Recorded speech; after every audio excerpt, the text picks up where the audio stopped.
go over here.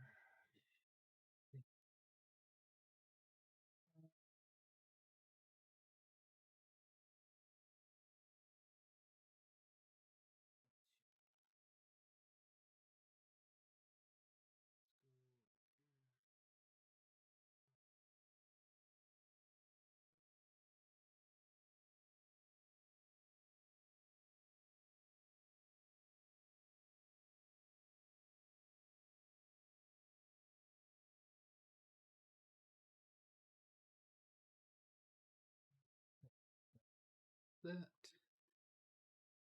go, and we are ready to go. Hey, short round, how's it going? I'll get everything lined up here, and we'll wait for everybody to show up. Let's tighten that down a little bit. Almost ready to go. What's cooking? Not a whole lot, to be honest with you. Not a whole lot at all. Just kind of bummed it around today. Didn't even bother to change shirts when I started this cast, so I got some of my work dirt on me, but that's okay. That's okay. Hi, Chris G. How's it going, sir?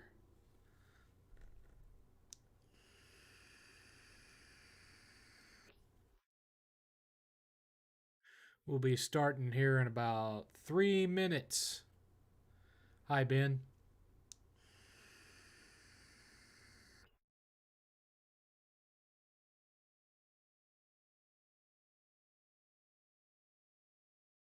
Three minutes. And then we shall start the shoe.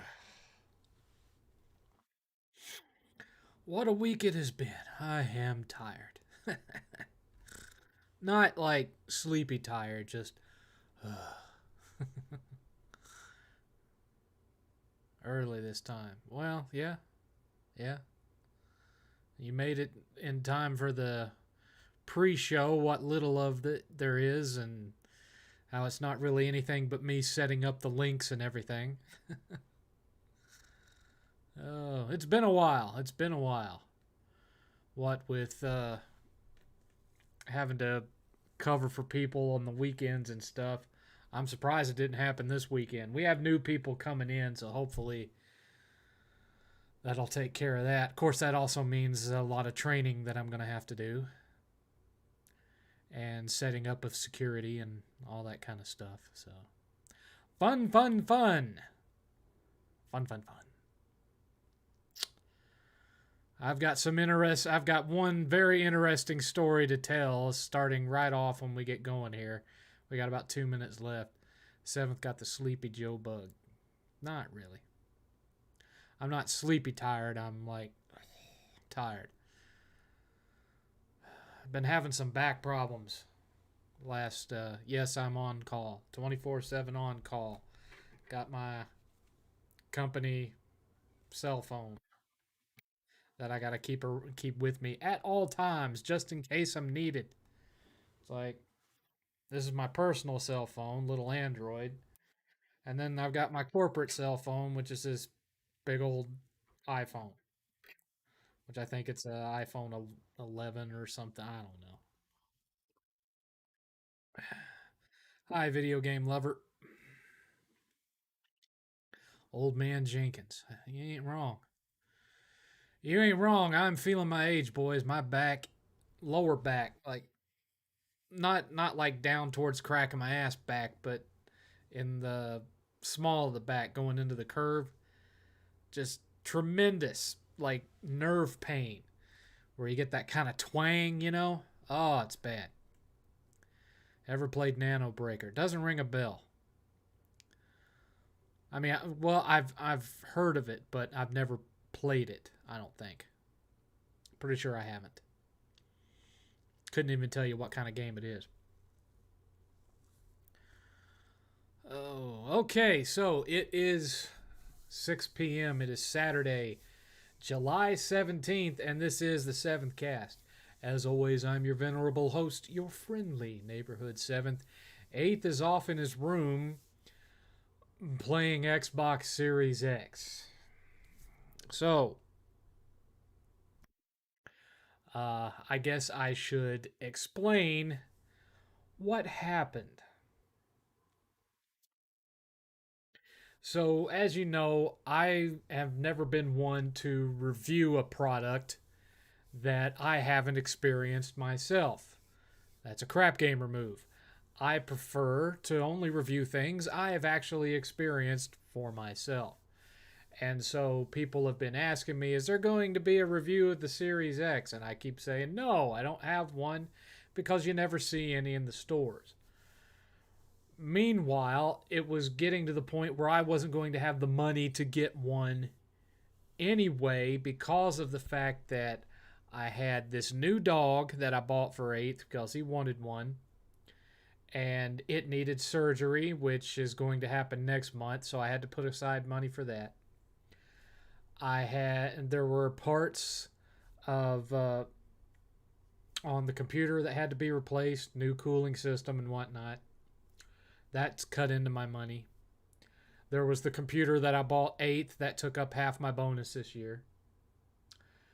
And, well, I have to start paying my student loans next month, which is $313 a month, which takes up not half, but almost half of my fund money every month. My fund money ranges between $700 and $1,000 a month, but this is going to make it to where it's 400 to 700 depending on various things until my next bonus in March, when I'll be able to eliminate some more of my debt to compensate for this extra 300 I'm having to pay. Plus, I've got 3 years left to pay on the car. Once the car is paid off, that's another 481 I won't be having to pay, and I won't have to be rushing out to buy another car because this car doesn't even have 30,000 miles on it yet. Thanks to me now working from home all the time. So anyway, I was looking at other ways that I could wrangle a Series X. And I happened across this thing, this Xbox All Access thing, where you sign up with a particular retailer and you only have to pay $34.95 a month for it for 2 years, and that pays it off. And I thought, well, I can do that. No big deal. I can afford an extra $34 a month. That's not going to cut too much into nothing. And, well, I signed up for it, and it told me it will be here in a week. And I kept not getting emails about it being shipped, not getting emails about it being shipped, not getting emails. Finally, I started seeing other people on Twitter complaining about the fact that they had ordered theirs around the same time as me. This was through Walmart, and they hadn't gotten a confirmation of shipment either. So then I get an email finally, several days after the unit was supposed to arrive, telling me that it had been canceled because they didn't have enough stock, that they had miscounted on their stock, that Walmart didn't get a shipment that they thought they were going to get, but we will leave the loan open for 150 days in case more stock comes back in August, and then you can or you can just choose to have a Series S instead. We got plenty of those. It said that in the email. And so I was just going, I was like, screw this. I'll just find a local buyer or local seller around here, and I'll charge it to my Chase card. I'll go and get out the money from my Chase card as a cash advance, and I'll go buy it that way. So that's what I did. I bought one cash, and well, lo and behold, this week I get an email. Good news! Your Walmart Series X has shipped. So now I have 2 of them, and one of them I'm paying $34 a month for. I just told 8th, Merry early Christmas. And so now I have one in the game room, and 8th has one in his room. And not that he needs one because his PC destroys it. But there are certain first party games on Xbox that he likes to play. Old ones, obviously, because there aren't any new ones. And so 8th and I have been putting the systems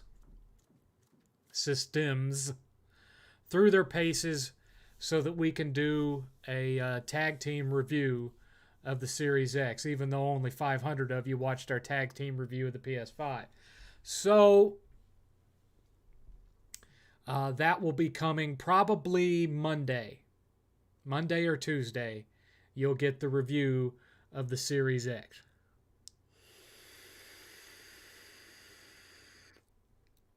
XS, I should say. Now, uh, everyone's talking about the Stream Deck. Stream Deck, Stream Deck, Stream Deck. I don't have the money to buy a Stream Deck, even if I wanted one or needed one, which I do not. I have a Switch Lite. It's been a month since I've turned it on. I don't play it that much because the Switch sucks. Even its first party stuff, simple stuff, like Zelda Link's Awakening, by no means a graphically impressive game. Frame rate drops all over the place. Constant frame rate drops. Why? Why? Because it's an underpowered piece of crap. That's why. It's annoying beyond belief. I regret having bought it. Even though I didn't pay any money for it. I got it free with Amazon credit. Amazon reward point shit. That I'd been building up for 10 years and didn't know.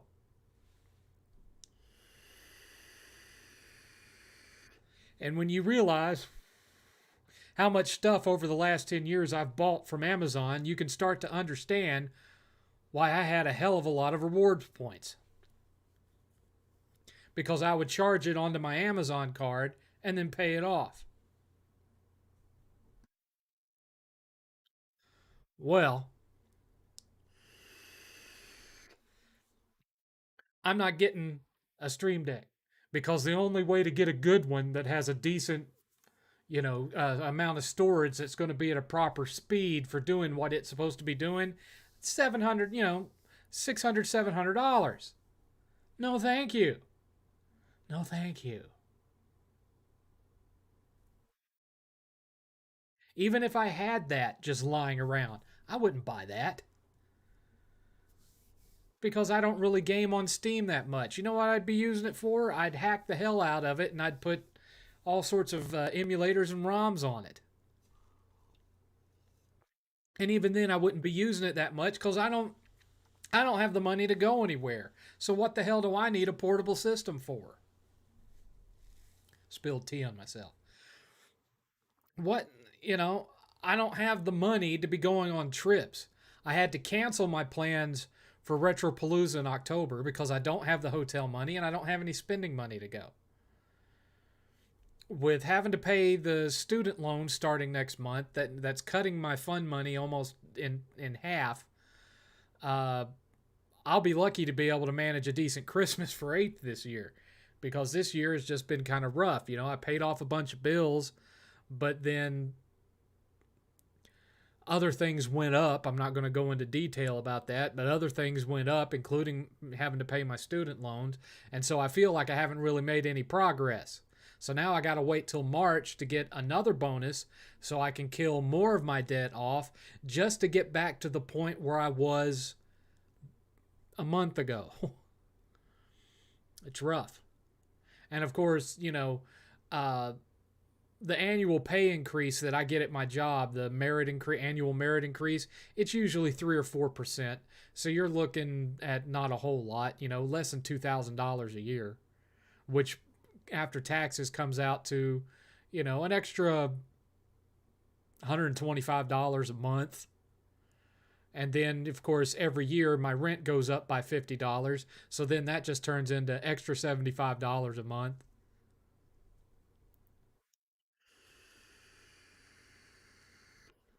So it is what it is.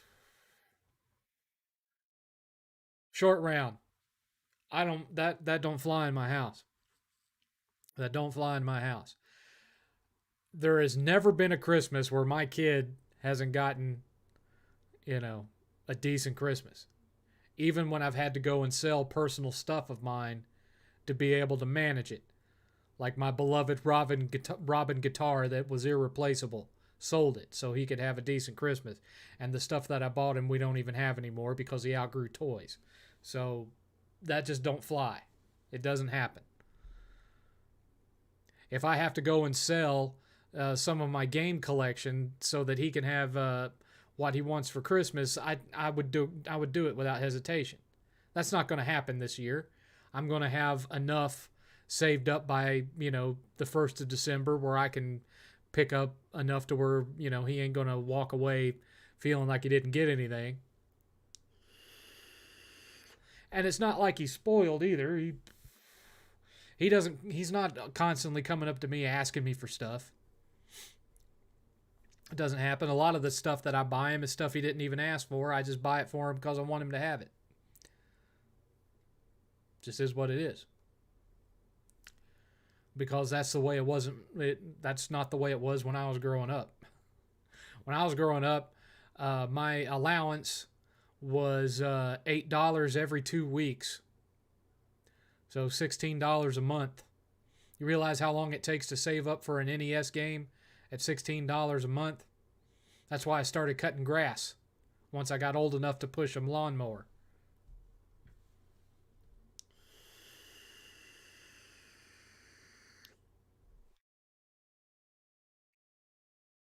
My dad didn't was a cop. He didn't make a whole lot of money. So I mainly didn't get anything except for on my birthday and Christmas, right up until I was the age to start cutting grass, and then I would have money to buy things that I wanted, but which was around 14, around 12, somewhere between 12 and 14. I can't really remember, but I didn't want that to be how my kid grew up. So we've always had the deal: stay out of trouble, keep your room clean, which that one he doesn't always abide by, and get good grades. Well, he graduated. He's out of high school now. So, uh, college is all going to be on him when he starts next year. College is all on him. But he don't have any more requirements in regards to that because I'm not the one that's paying for his education from that point on. So he either makes it or he don't, and that'll be on himself. Time to cut the cord as far as that's concerned. It's all his responsibility now. He's not going to have me chasing after him, wanting to see his report card and stuff like that anymore. But anyway, from now on, any donations that are donated for the rest of the year, they're going to 8th Christmas Fund because no Retropalooza, none of that. It's all him. Maybe I'll be able to go to Retropalooza next year after paying more debt off. I have the paid time off to do it. I have vacation time out the ass. Absolutely. Especially when a year from August comes around, because a year from this coming August, I'll go up from 3 paid weeks to 4. So I'll have a month of paid vacation every year. So what's going to happen is, I had that time set aside for Retropalooza in October, so I'll have 4 days off then. Then I'll have several days off in November, and then I'm going to have from like December 17th all the way through part of the first week of January off. So I'll have basically the second half of December off. Yeah, some of the people that haven't been there as long as me don't like that very much, but it is what it is. And the fact remains, nobody's been there as long as me, not even my boss. Not even my boss has been here as long as I have.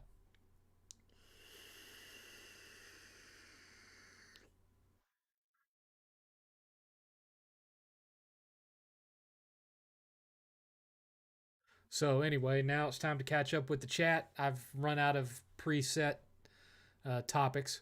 Why don't cops make much money? They just don't. They just don't.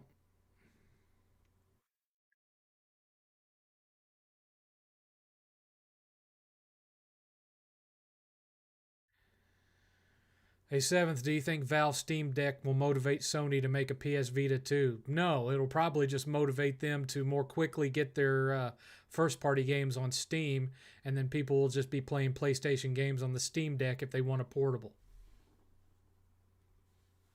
And the reason I say that is because Sony does not want to be splitting up their development money between handheld games and PS5 games. They don't have the development money and they don't have enough studios to be able to be doing that. So, same thing with Nintendo. Nintendo, after the Wii U, realized they were spreading themselves too thin by splitting their first party development up between handheld and console. And then, especially after the Wii U bombed, they just combined them both into one system. So now they only have one line of games that they have to make. And Sony are not going to do that. If you see anything that comes from Sony that's a portable, all it is going to be a portable that plays PS5 games at a lower quality. You're not going to see a handheld with its own dedicated library. Not like the Vita.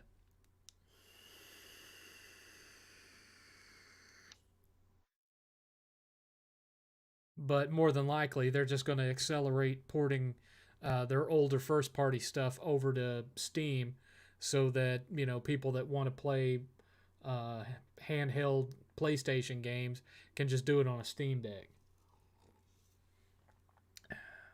And of course, they're making a bunch of games for phones.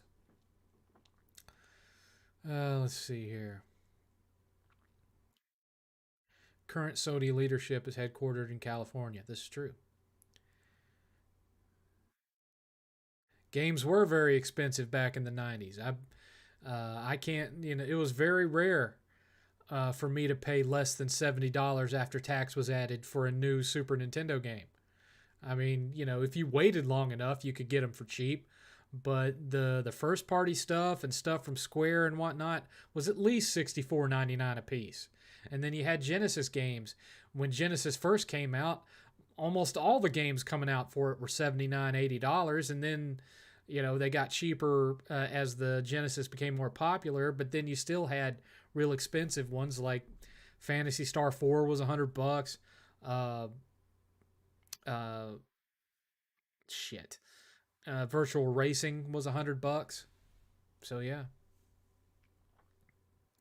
Too late, Dark Star. I already watched it.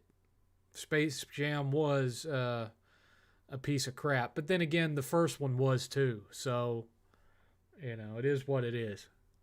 But the first one had an actual heart to it and whatnot. This one is literally a commercial for HBO Max because it's just packed full with as many references to properties that Warner Brothers owns as they could cram in there. Like they even got the guys from Clockwork Orange in there. The bad guys from Clockwork Orange are in there. Pennywise the clown is in there. But at the same time, they went cheap. Something that me and Eighth noticed while we were watching it is the Iron Giant is in it, and they used the same model from Ready Player One because it's missing the panels on it, just like it was in Ready Player One, where they hadn't finished building it yet. Yeah. And King Kong is in it, and as best as I can tell, same model that they used in Ready Player One for it too, except that they added some more cartoony facial animation to him.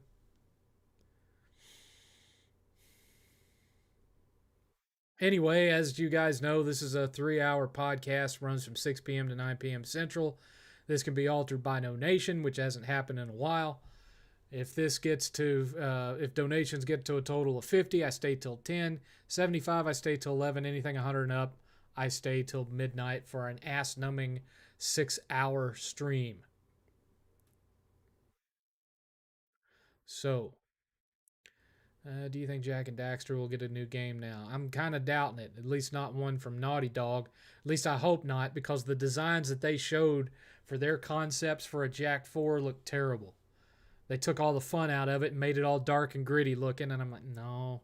Didn't look like cartoon graphics anymore. Uh,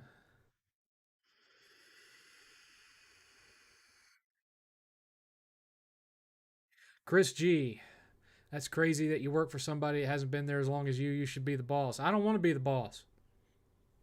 I don't want to be the boss because I've gone through multiple managers in the years that I've worked for this company and have had to sit and listen to them complain about how much their life sucks because of their job.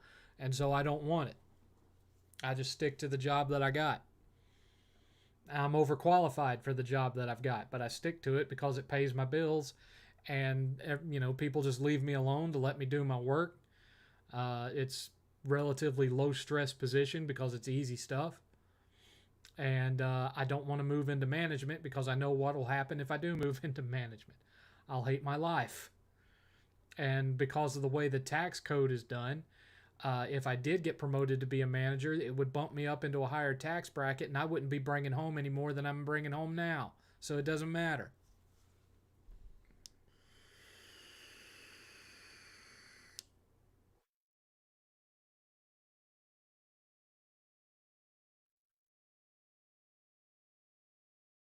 Why does Disney Plus exist when they own Hulu? Because Hulu doesn't have the brand recognition, for one thing. It doesn't have the brand recognition that the name Disney has. Parents see Disney and they pay for it without thinking about it for their little towheads that they have running around. So, you know, that's pretty much it. I would imagine that eventually, I think really the main reason they keep Hulu around is to stream, R-rated stuff and television stuff that they don't want under the Disney brand. That's pretty much it. Been playing Diablo 3 from the backlog. How did you like? Diablo 3 is a good game. I beat it. I haven't platted it because the plat is a ridiculous grind.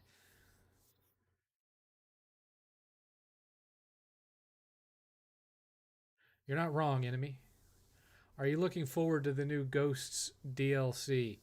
I'll play it eventually. I had the director's cut pre-ordered and then I canceled it because I realized that I didn't know if the DLC came on the disc included or if you had to use one of those little code vouchers and type in a code. Because if it's one that comes with a code, that means that either me or Eighth would use it and then the other would not get to play it. So I'm waiting until somebody else buys it that I know so I can say, hey, did the DLC come on the disc or did you have to type in a code to get it? And if it came with a paper voucher, I'm not buying it. I'll just download the digital. I'll pay whatever for the DLC for me and 8 to have it and not buy the physical copy. 7th, what are your overall thoughts on Loki? I saw it all. It was all right, but I had some problems with it. The TVA crew seemed a bit it's a dumb show. It's a dumb show. I mean, yes, it sets up Multiverse of Madness and it brings in Kang the Conqueror, but they had to turn around and change everything we knew about the character of Loki to explain why his female counterpart was superior to him in every way on the show. She was smarter than him, more tactical than him, more grounded than him, better in a fight than him, and to make that believable.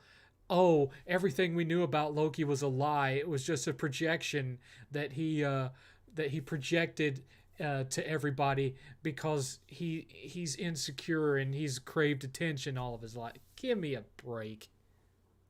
Just give me a break. You know, they ruined another character to push a narrative. And that's what Loki is. No, thank you. Next.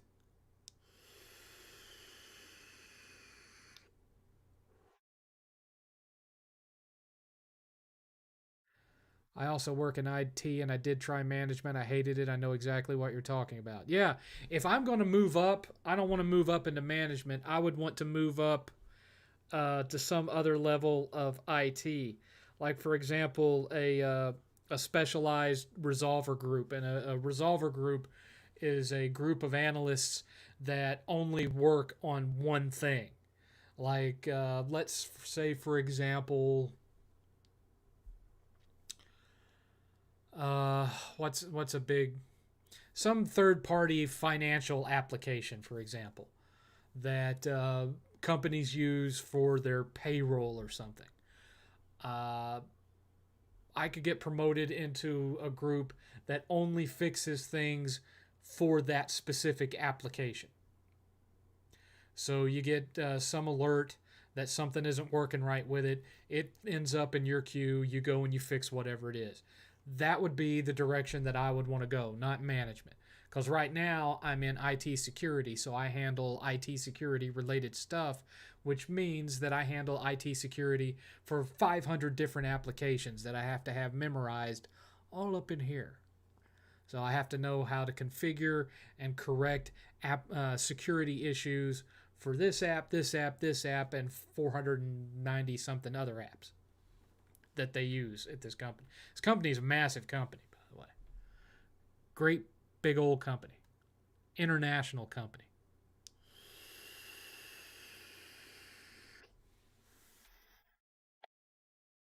And I have to support both first and third party apps. So all sorts of stuff. Uh, but at least I'm not on help desk anymore. You know, I did my bit for King and Country with help desk. Believe me,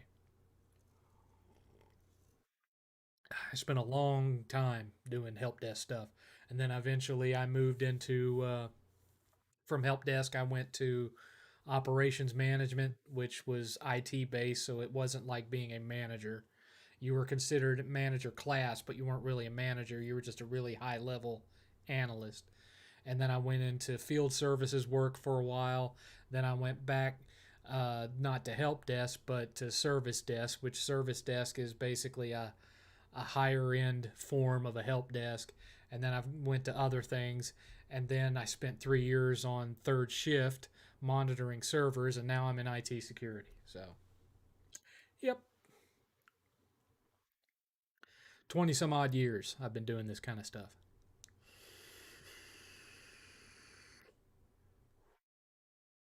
Thoughts on Uncharted 2? It's a game that I liked. I mean, you know, I've talked about Uncharted 2 quite a bit, Samurai. Why does Warner Brothers Plus exist when they own HBO Max? I have no idea. I don't subscribe to Warner Brothers Plus, so I don't know if it's even. Well, I didn't think it was even available yet. I thought it was something coming in the future, so I don't even know what it would offer. I'm playing Beyond Good and Evil on the PS3 now. It's solid.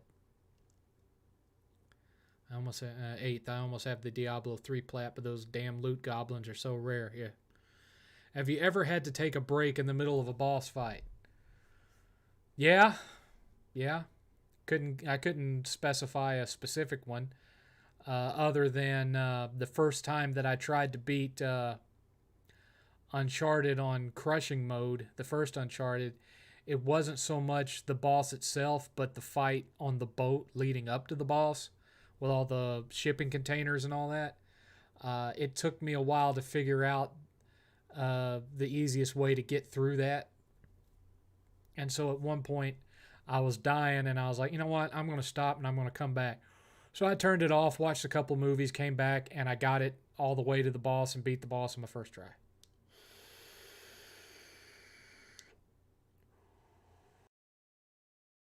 Have I ever dealt with annoying splinters? Yeah.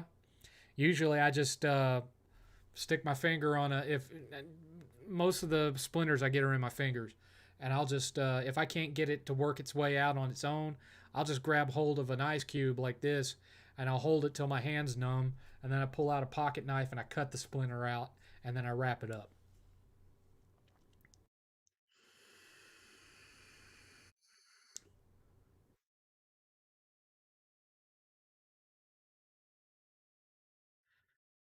Do you think the writer's strike prevented ABC's loss from getting a movie?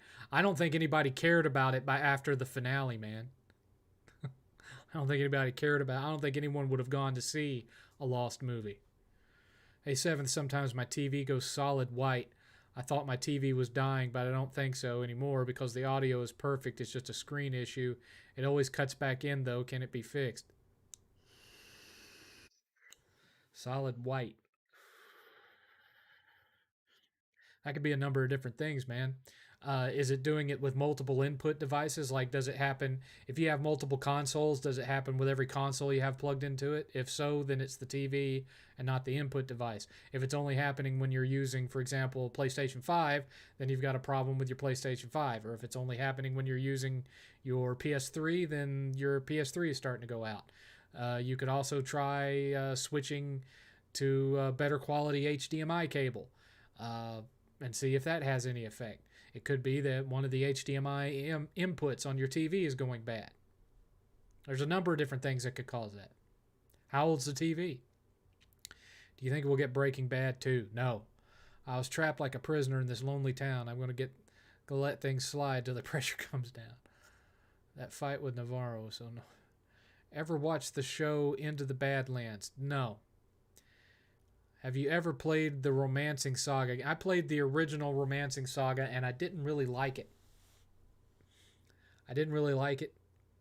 And so, I owned Romancing Saga 2, but I never played it. I don't own it anymore. It was one of the ones I lost in the yard sale. Am I the only one who has ever farted themselves awake? No, I've done that before. Splinters injuries versus Lego injuries, which is the worst? Well, Lego injuries, it hurts when you step on it and then you walk it off. Splinter can go for days.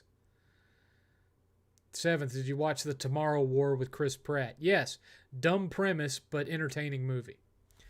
And what I found fun about it is the longer the movie goes, the more it starts to borrow from two of my favorite movies, that being Jim Cameron's Aliens and John Carpenter's The Thing. Wears those influences on its sleeve once it gets a little farther into the film. It also borrows a little bit, although not the sense of humor, it borrows a little bit from Starship Troopers as well. And that I think there was a little bit of influence, although I can't say why, from that movie that came out a few years ago that bombed, Battle Los Angeles.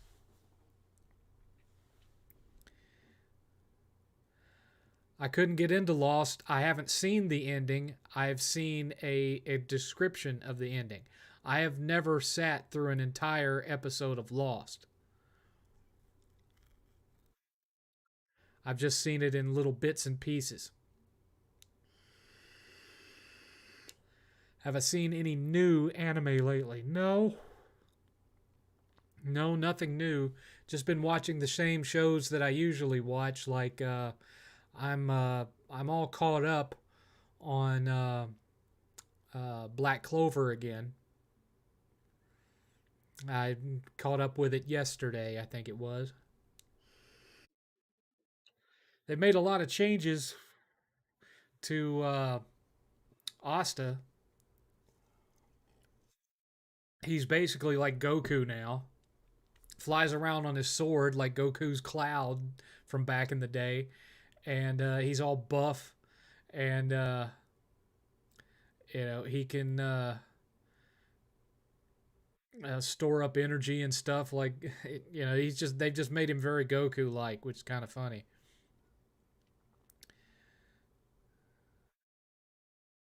It's the TV. I know that because it's happening while I was just watching regular TV. I know my PS3 disk drive is dying. I got to get that fixed. Now, Chances are, unless you live out in the middle of nowhere, there will be somewhere local that can fix it for you. If you don't, otherwise, you can watch videos that'll teach you how to fix just about anything in that system.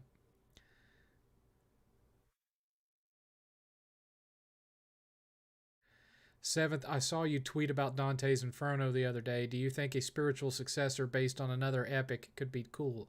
Well, that was the original plan.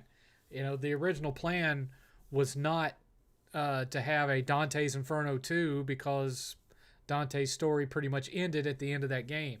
The plan was that the next game in the series would be based on a reimagining of another epic. Now, it didn't have to be necessarily an epic poem because there really aren't that many epic poems out there, but a piece of epic literature. It could have been, you know, the Epic of Beowulf. It could have been just about anything. I don't think they would have done the Odyssey or the Iliad because that would just be too close to God of War even more at that point in time. So, but apparently, Dante's Inferno didn't make enough money for EA to want to bother with it. Kind of like how they considered 4 million copies of Dead Space sold a failure, but there's Sony exclusives that up at that point were considered successes that weren't selling 4 million copies. So I think maybe EA needs to reevaluate because I would have loved for the Dante's Inferno to have become a series, but it didn't happen. Very underrated game. Yes, it is absolutely a clone of God of War. Yes, it is far easier than God of War, but it was very well done, had a good story, good acting. The gameplay was tight. Very underrated game. No, I have not watched Manifest.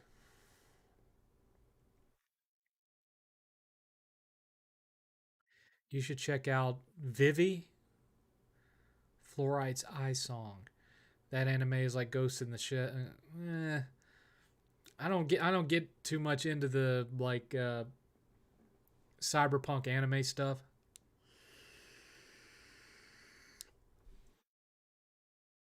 Don't really get too much into that.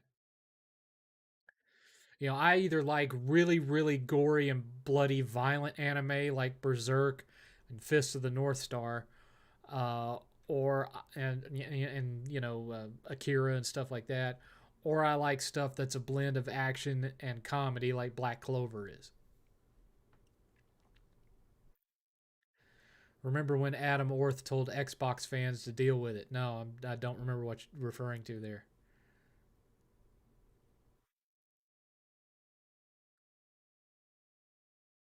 Have you heard of the Epic of Gilgamesh? Yes. It's oh Sumerian.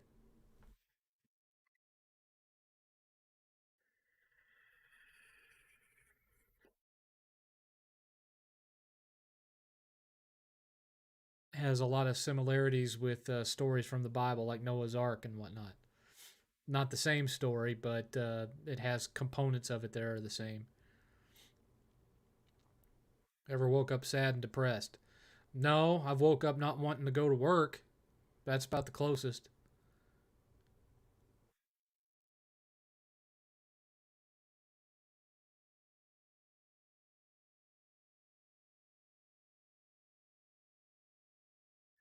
Uh, Seventh, have you seen Shaolin Soccer? Yeah, years and years ago. I've seen Kung Fu Hustle too. I've seen a bunch of Chow's movies. I've seen that one and Kung Fu Hustle and the one that has a little alien in it that I can't remember the name of it. I've seen a handful of his films. Remember when the Xbox One was going to be always online? That's what I meant with Adam Orth. Oh, okay, yeah. And now everyone is dealing with it and not complaining about it. What they hated about it last gen, now they have no issues with it. Hilarious. Seventh, you skipped my question. I don't care. Seventh, you ever see a bit? Well, shit. Scrolled up on me. Seventh, you ever see a bit of Shark Week on Discovery? I'd like it more if it wasn't so celebrity focused. It didn't used to be that way. It didn't used to be celebrity focused. And the reason I know, I don't care for it myself, but when Eighth was a kid, he adored Shark Week. That was one of his favorite things. He loved to watch Shark Week every year. He'd get real excited for it. And at the time, we had TiVo, and I would TiVo Shark Week for him, and he would just rewatch those all year long until the next year, and then he'd watch the new ones.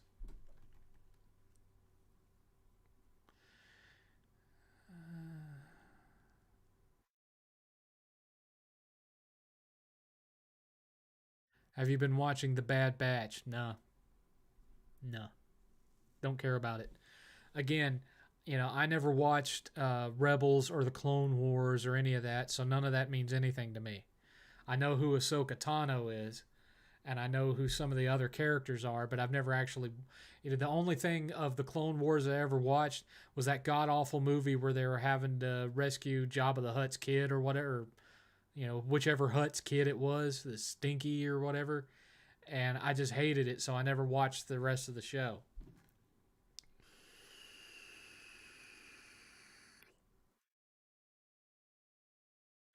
Oh, but the History Channel was good when it was actually about history. Now it's just dumb stuff.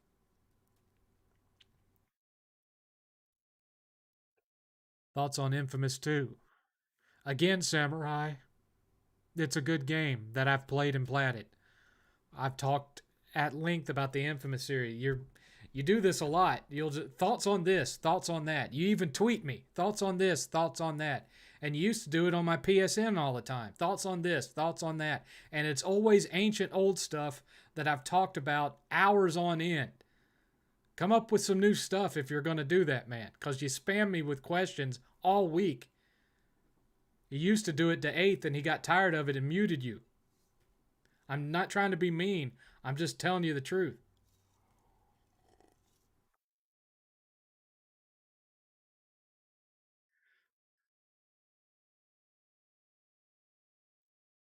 Talk about your recent beef with New Yokio.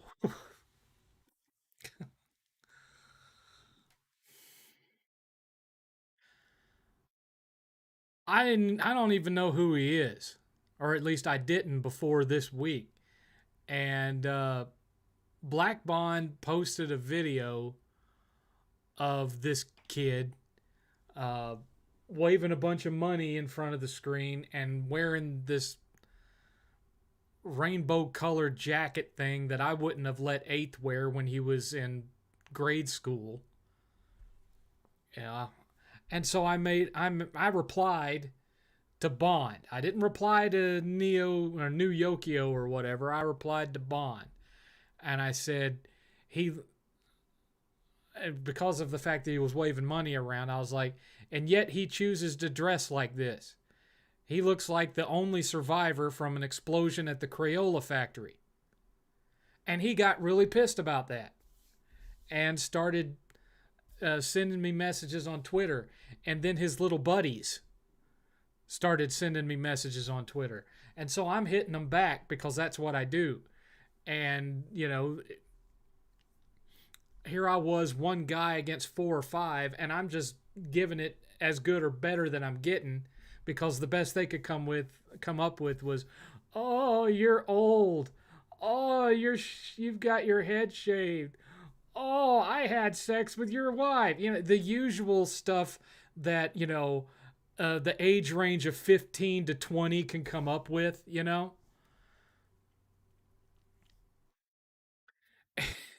And so, I'm hitting them back, and all of a sudden, I get a notice from Twitter that my tweets have been flagged for harassment, and so my account was shut down for 12 hours. And so, when I came back, I just mocked his ass for him and his little cronies flagging my crap, and then that was the end of it. They stopped replying to me.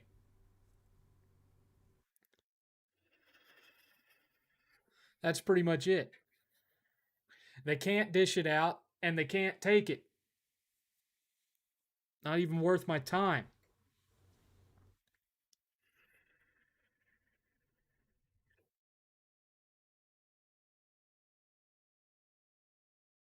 So there, that's what happened. Seventh, eighth had seventh, eighth had good taste in shark content. Did you guys ever play Jaws Unleashed on PS2? I know it's not. I think we had it at one point, but I don't remember.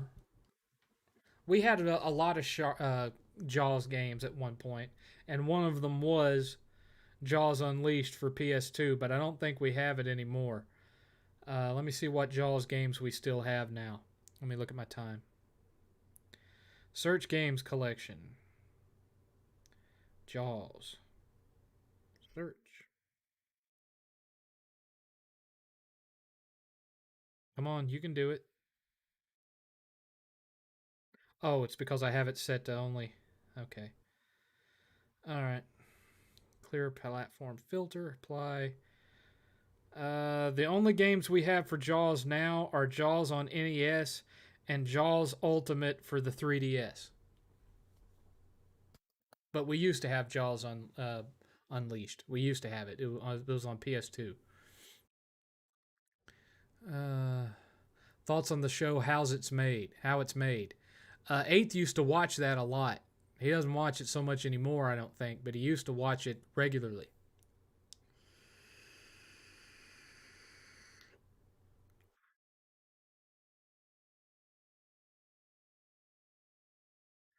No, eighth. The one on 3DS is not Jaws Unleashed. It's called Jaws Ultimate, I think.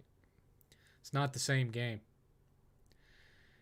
Did you see the video of Black Bond and of Black Bond talking about you and MLD's debate? Yeah, I saw it. Whatever. Which did you like better, Infamous or Prototype? Infamous. I didn't like the way Prototype played.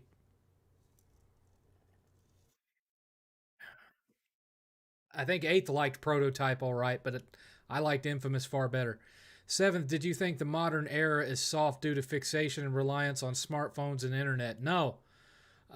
This generation is soft because their parents have raised them that way. This is the participation trophy generation. Kids are entitled to think that they deserve stuff instead of earning stuff. And some of the stuff that we see from the whole woke stuff is that's a big part of it, but I'm not going to get into that because that's politics crap. uh who do you would you say was your greatest internet rival as far as YouTube goes? MLD, because he was the only one that ever uh offered what I considered an actual challenge. Sometimes he'd come close to getting me. He never did, but he came close.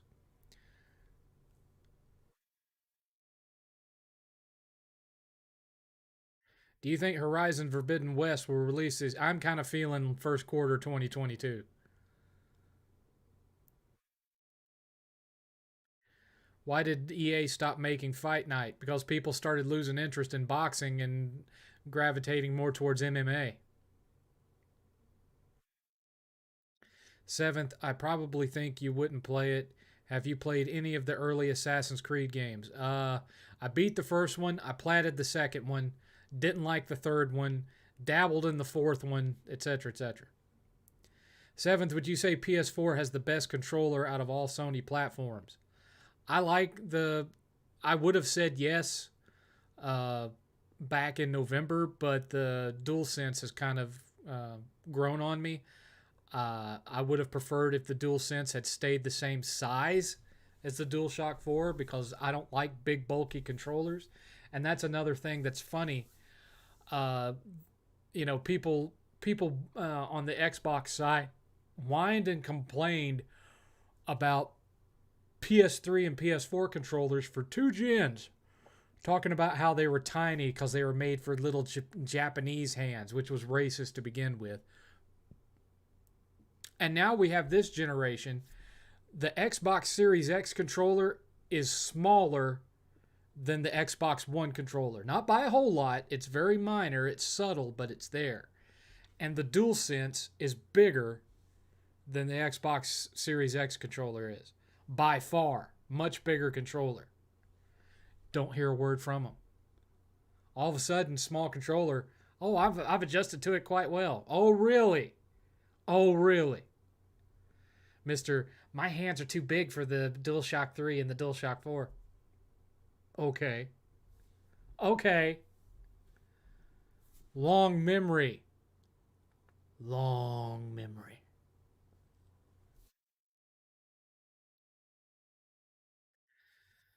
Seventh, do you think Bloodborne 2 is going to happen? I don't know about Bloodborne 2, but I think we'll see a director's cut of the first one. Loot boxes versus shark cards, which is I don't know what a shark card is, so I'm just going to say loot boxes because loot boxes suck. Uh, do you care about Assassin's Creed becoming a live service? I would prefer that not to happen. I will not be playing it. I'll tell you that much. Seventh, is there anywhere you can get brand new old controllers nowadays, like an official one? Only in the aftermarket. You know, ones that were never opened. They were never sold, so they're just back stock. That's pretty much it. Seventh, I know you're not big into fighting games, but do you like using fight sticks for them instead of a controller? I don't have a fight stick because I'm not into fighting games. When I do play a fighting game, it's with a regular controller because I don't play them that much because I don't like them. Got any movie recommendations? I haven't really watched a lot of new movies lately, aside from the new Space Jam. I I haven't watched Black Widow. I'll watch that when I can watch it without paying for it. I'm not paying to watch that. No, thank you.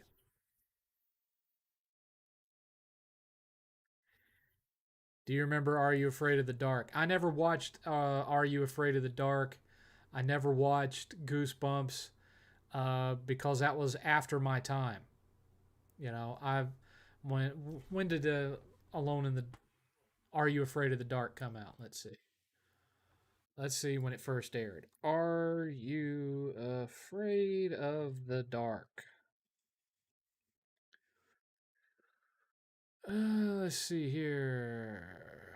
Are You Afraid of the Dark? First episode, October 31st, 1990. So that would have made me, let's see. I was 15 years old when Are You Afraid of the Dark came out. I was 15. And at 15, I was watching Hellraiser and Hellraiser 2 and all the Nightmare on Elm Street movies and Amityville Horror and all this, Friday the 13th, all that stuff. I was watching 80s R-rated horror movies. Are You Afraid of the Dark was nothing to me. Let's see here. What's your game of the year so far?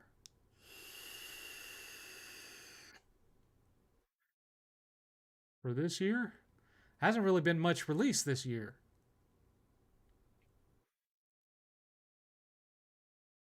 Ratchet and Clank.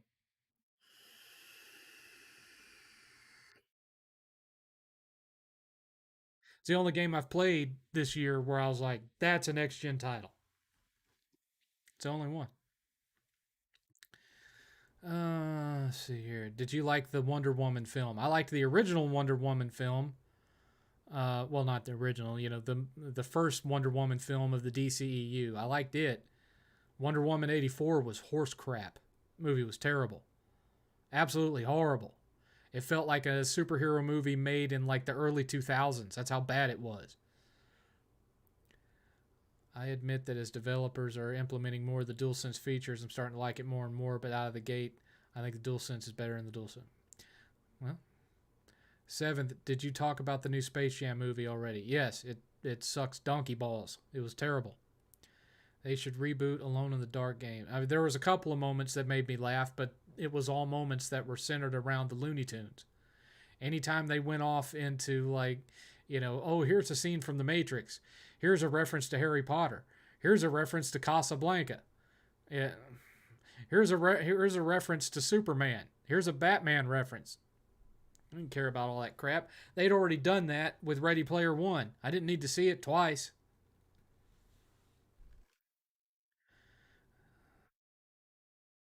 They should reboot the Alone in the Dark games. Capcom did well. They tried rebooting it at around the beginning of the 360 PS3 era, and it didn't go very well. I don't know if you've ever played that game or not. Alone in the Dark from like what was it, 2006, 2007? Not a very good game at all. And the movie, oh god, it was an Uwe Boll film. Okay, the only watchable Uwe Boll films are Postal because it's so bad it's good, and his Rampage trilogy, which is not based on the video game, by the way.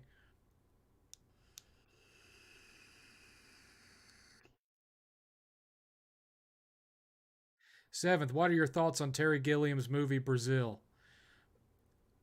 It's okay. It's not one of my favorite Gilliam films. You know, uh, it's passable. It's not exactly the easiest movie to follow plot wise, but it had some interesting visuals and performances. So, I give it a pass.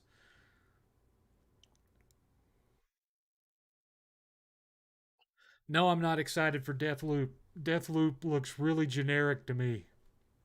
It just looks like a generic first person shooter with some kind of time travel mechanic, which we already had one of those released by Sierra back during the PS3 era. The name of it is escaping me now. Time something, where you could take yourself back in time to correct a mistake for so many seconds. I don't remember the name of it. It was time something. But Deathloop just looks really generic and boring to me, and I didn't care about it when it was announced as a PlayStation exclusive, and I still don't care about it now that it is going multiplat. I don't care. You know, first person shooters nowadays really have to do something to get my attention because I'm just kind of bored with them now. I mean, I don't even get excited for Doom anymore.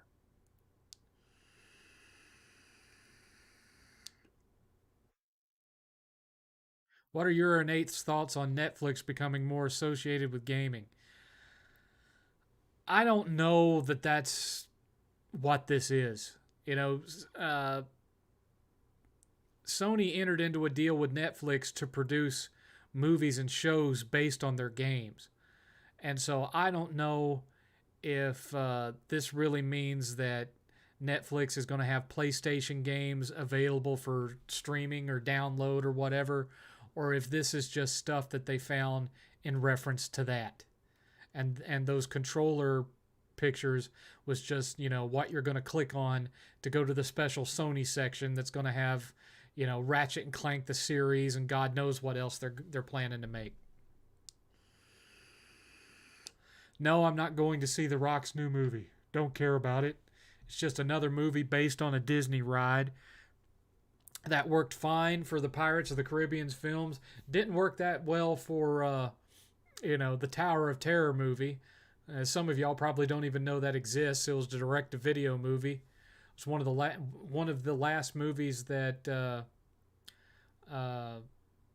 what's his name? Steve something. He was Mahoney in the Police Academy movie. Steve Gutenberg. Steve Gutenberg. It's one of the last movies Steve Gutenberg ever made, possibly the last. I'm not sure.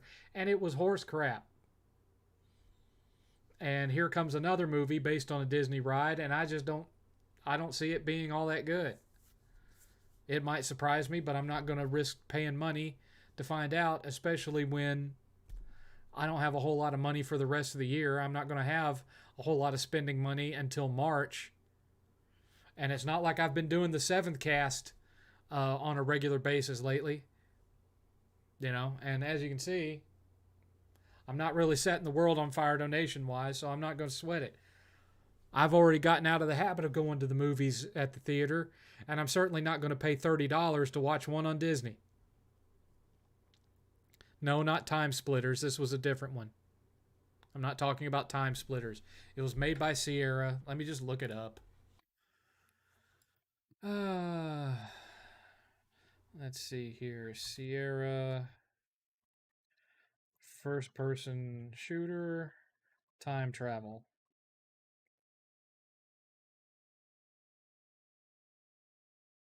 Time Shift.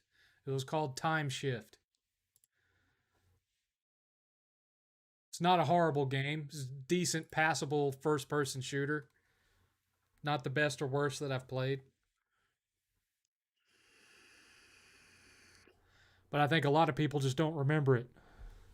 Speaking of which, it's about that time.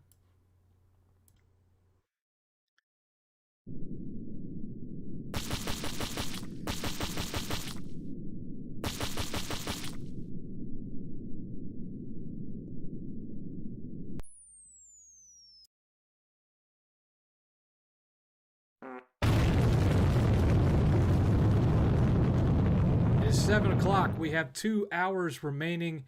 There have been zero donations. Let's see here.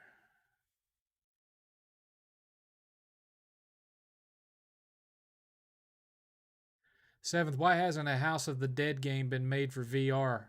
I don't know.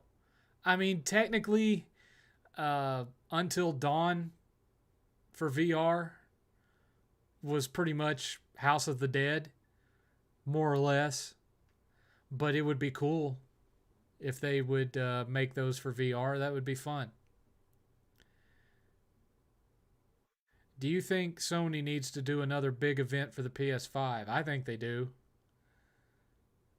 to kind of drum up some excitement, but it could be that they're not doing that because they don't have stock to sell people. I don't know. I don't really know. I mean, I know there's a lot of games in development right now. Why they're not, hyping them up, I don't know.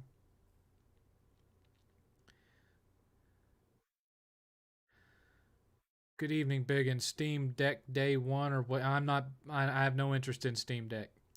Are you going to watch Free Guy with Ryan Reynolds when I don't have to pay to watch it? Sure.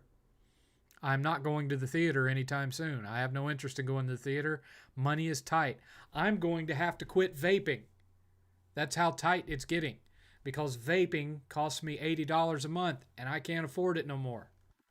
So I have 4 bottles of this left. When those bottles are gone, I'm going to have to quit cold turkey, which is going to be a pain in the ass. I'm going to be a miserable, irritable person for several days.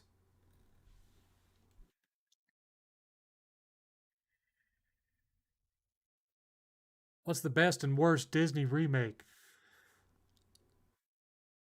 I think they all suck, really. I haven't liked a single remake they've done, at least as far as an animated film. A remake of an animated film. I haven't liked any of them. None. There were bits of Jungle Book that I liked, and then they ruined it by having Christopher Walken be King Louis. But all the other ones, Lion King, Beauty and the Beast, all trash. Aladdin, trash. Cinderella, trash. Uh, and especially the Maleficent movies, trash. I mean, I think Angelina Jolie is perfect in the role, but sometimes an evil character should just be an evil character. I'm so tired of this. They're not really evil, they're just misunderstood. No, Maleficent was an evil, cold hearted witch. And you'll notice they're only doing that with the feminine villains. You know, we got to understand why Cruella hated dogs. It's because her mother was killed by Dalmatians. Come on. Come on. Where's the backstory about why Clayton became a poacher in Africa? You know, where's the backstory explaining that Scar was physically abused by his father when he was a cub? Come on. What you're doing is blatant and obvious to anyone who has just a modicum of sense. And also, uh, I'm not gonna reward that kind of stupidity with my money. No, no.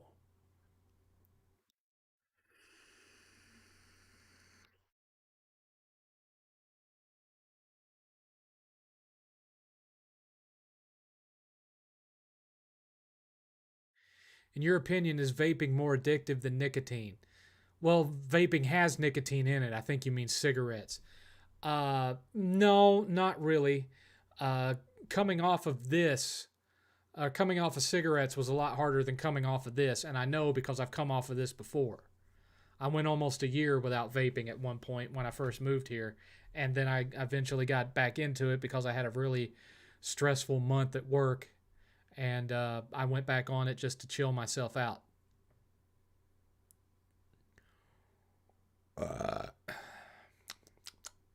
Tasty. The Xbox Series X has a lot of DRM in the console, and why these gamers not speaking on this? Because they're fanboys and they accentuate the positives and hide the negatives. It's just the way it goes. 7th, which 2D Disney film did you like more, Aladdin or Beauty and the Beast? I love both, but I think Aladdin barely beats it. I'm the same way. I preferred Aladdin. I like Beauty and the Beast. I like it a lot, but it can get kind of slow. It drags in some scenes, and so I just like Aladdin more. It's a more fun movie. It's faster paced. Did you like the live action Mulan? No, it was horse crap.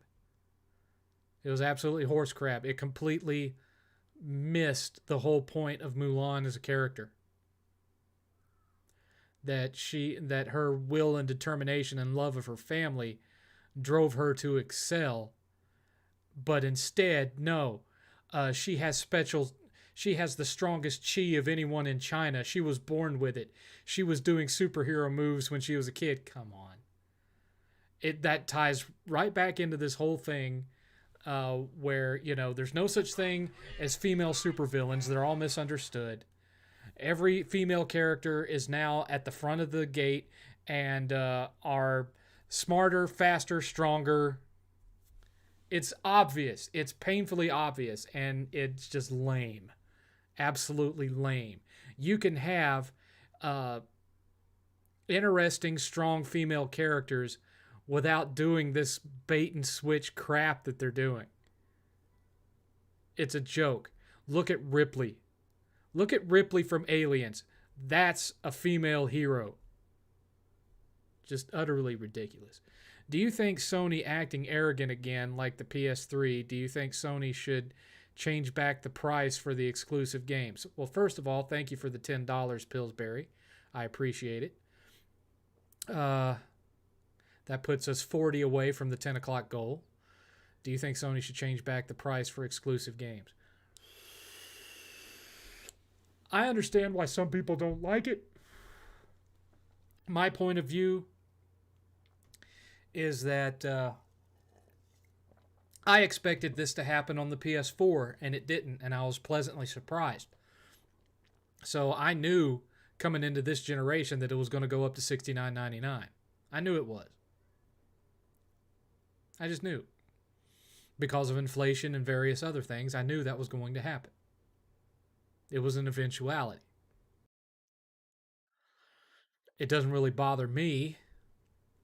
I'm sure that if I was going into the tighter purse strings that I have now, and there was just this long string of Sony first-party exclusives coming out this year, then I'd be more pissed about it than I am. But once March rolls around and I'm able to pay some more debt off, which will get me back to that $700 to $1,000 a month leftover window, I ain't going to care. 7th, you think Disney will buy everything? I think there's only so much that they're interested in buying. Otherwise, if that was the case, they would already own Paramount and Warner Brothers by now. Did you like the movie Tomorrowland? No, didn't like it. That was a whole lot of build-up to nothing. That movie was like Seinfeld the film. It was about nothing. Nothing of impact happened in that movie. It was just a whole bunch of nothing about this big, empty, alternate reality that had nothing in it. Just stuff to look at. Pretty to look at, not fun to watch. 7th, are you and 8th considering picking up Skyward Sword when it's cheaper? Well, it won't be cheaper because it's a Nintendo game, and those don't tend to go down in price. Eventually, I'll have it for the collection, but I'm not in any rush to play it. I already have it on Wii. What is your favorite Disney movie? Tron. Tron. Don't have to think about it.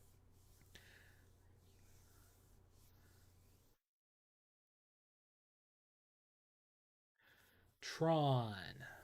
A lot of people forget that Tron is Disney. I miss that's the biggest thing that I miss about living in Florida is I miss going to Disney all the time.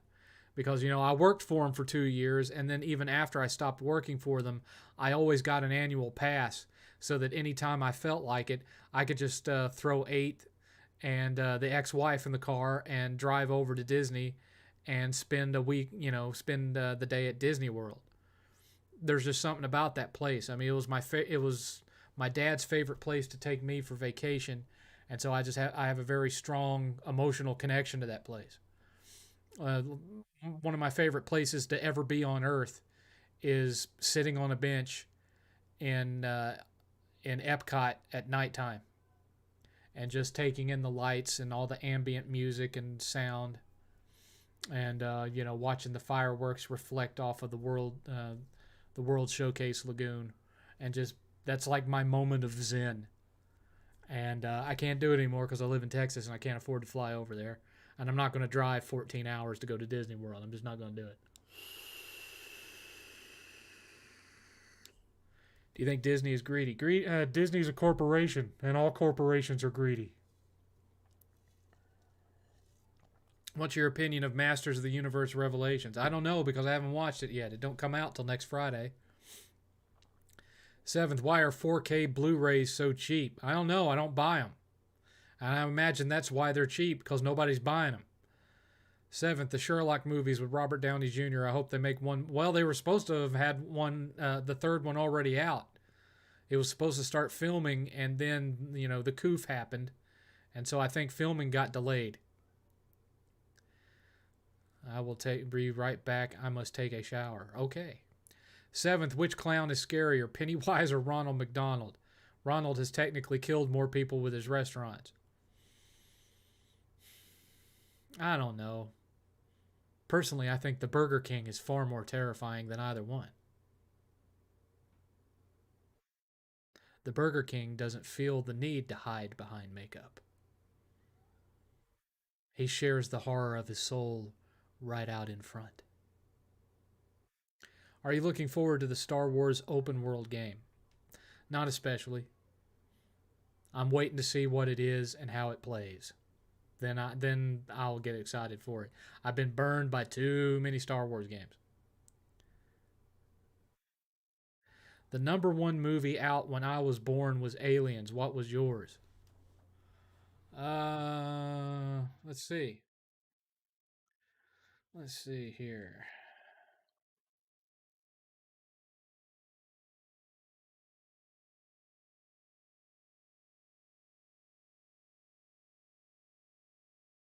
The number one movie at the box office when I was born would have been.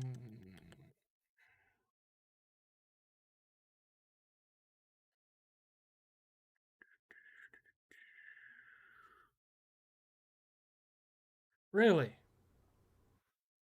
That's surprising. Death Wish. Death Wish with Charles Bronson was the number one box office movie in the theater when I was born. That's surprising. I thought it was The Towering Inferno, but I guess I was wrong.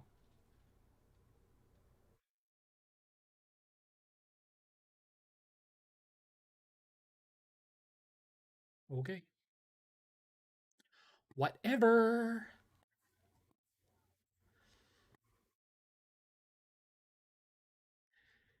Do you like the 100 TV show on Netflix? I haven't watched it.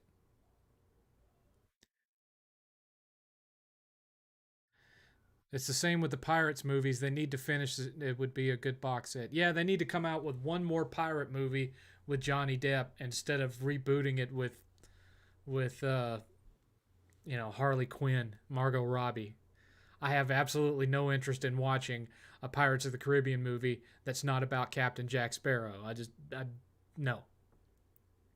Yeah, Charles Bronson. Yeah, Death Wish.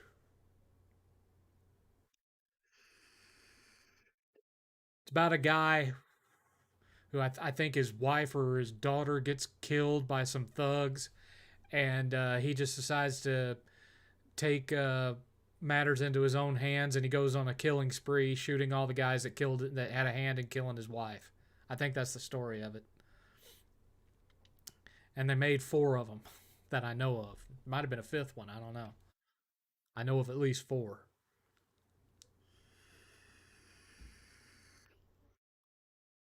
So,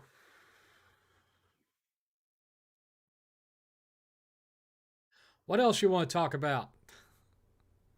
My birthday is on Tuesday. Can I get a happy birthday? Well, it's kind of up to you, isn't it? Whether you have a happy birthday or not. But happy birthday, sir.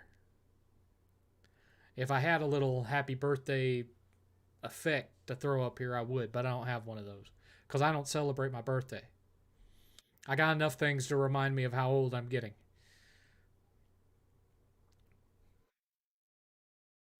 Seventh, is it true that Ghostbusters PS3 is the real Ghostbusters 3? Well, Dan Aykroyd says it is, but it's not.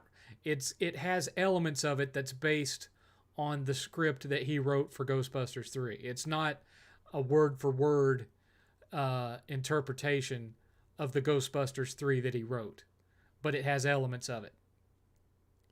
But it is definitely the last time that all four actors played those characters. Yes, Margot Robbie is going to be the star of, currently that's what their plan is, the star of the next Pirates of the Caribbean movie. It's my understanding that it's not going to have any shared plot points with the previous five films, which sucks because they set up the sixth and final movie at the end of the fifth one. Well, you watch the Last of Us HBO show. I'll watch the first episode of it, and if I don't like it, I won't watch the rest of it. Do you collect Hot Toys figures? Hot Toys? What do you mean by Hot Toys? Stolen or like pornographic? Because it's a no to either one. Pirates versus Indiana Jones. I prefer Indiana Jones the first three to the original Pirates trilogy. Uh, but I pretend that the fourth Indy doesn't really exist. There's parts of Indy 4 that I like, but most of it I can't stand.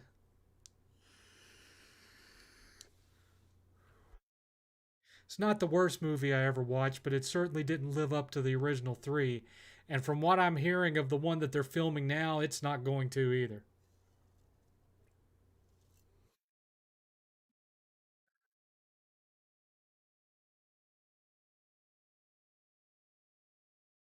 You would think after all the box office bombs Hollywood has had, Ultra Steel, that they would learn that doesn't work by now.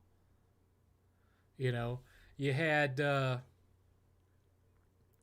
Ocean's 8 bombed, Birds of Prey bombed. The new Charlie's Angels, even though that's already a movie that was supposed to be about three women, but they woked it up, bombed. You would think they would learn by now.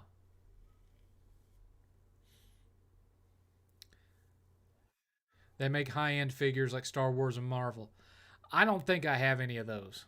I don't think I have any of those. Most of my Marvel action figures are old school stuff from the 90s. Like I've got a couple of Ghost Riders. That's pretty much it as far as Marvel. I've got a couple of Ghost Riders.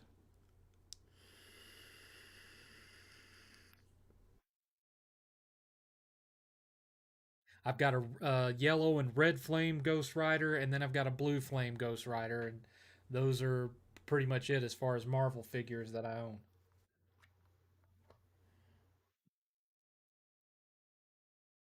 Go woke, go broke. That's about the extent of it. And it's not just the concept of a movie that has a female lead. That's not what it's about. Because again, aliens. I always go back to that as an example. That's an example of a gritty sci-fi action movie that has a female heroine and she kicks all kinds of ass. And there's nothing woke about it. You know, there's nothing that's trying to make her appear superior to a man in that film or anything like that. There's no bashing of male characters in that film, other than bashing that they deserve, like the evil, you know, Wayland executive.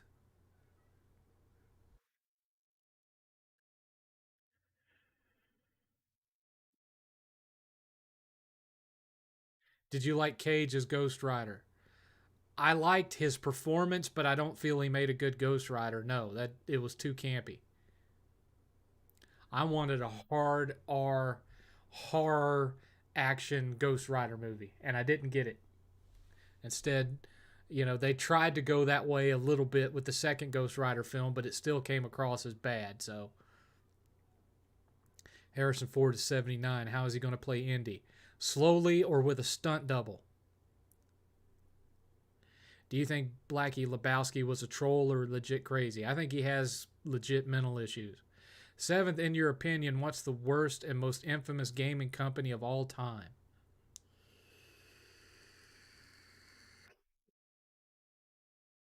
Electronic Arts. Now, Electronic Arts used to be good back in the day, but now they're garbage. And as for why, you can read the news daily as well as I can. Every time you turn around, there's some new story about some crappy thing they're doing.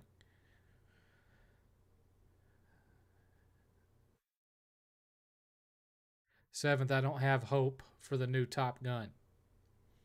I don't either. I don't either.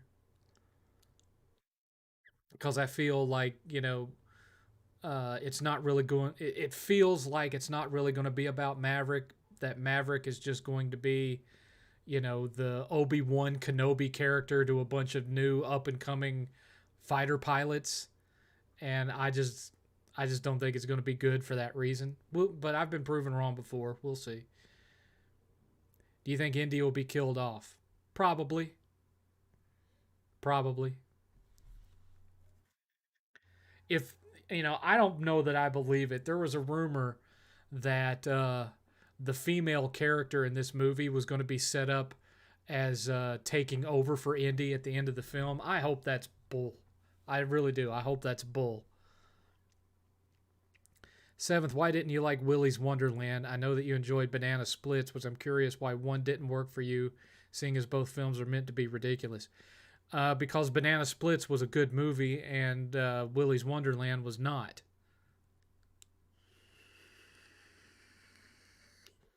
Willy's Wonderland had no real plot. You know, nameless, speechless Clint Eastwood type character gets roped into spending the night in basically a haunted Chuck E. Cheese. And so he plays pinball for a few minutes. One of the robots goes berserk and he destroys it. Then he goes back and plays pinball for a few minutes. Another one goes nuts. He goes and destroys it. It's like watching somebody playing a video game and there's no levels. It's just a boss run. And so, it's just him killing a robot with little challenge over and over again, the end. And that's not what Banana Splits is.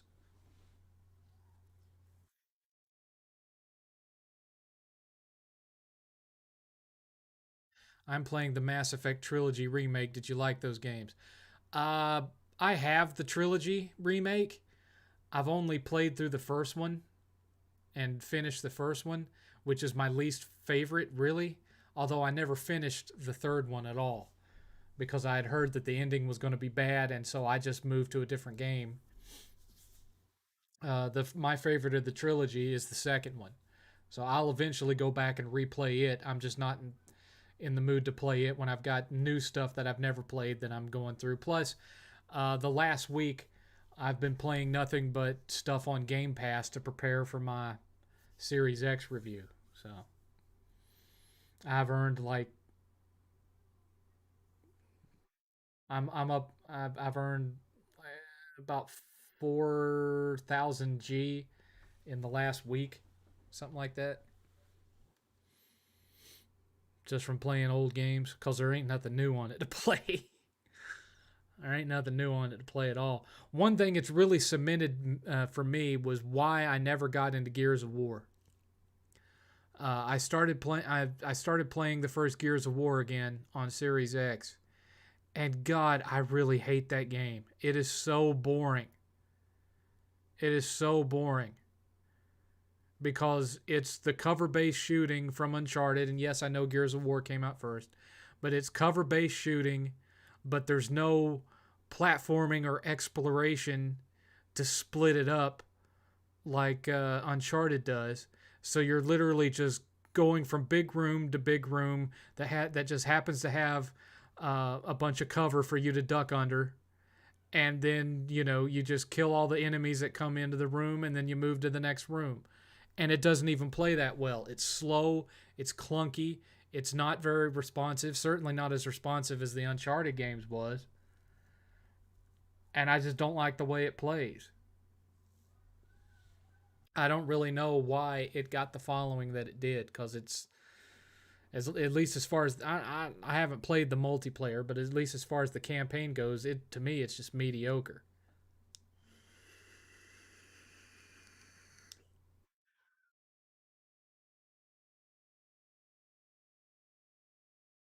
So I just started Gears Tactics, and it's showing me a trailer for Gears Tactics. I'm so confused.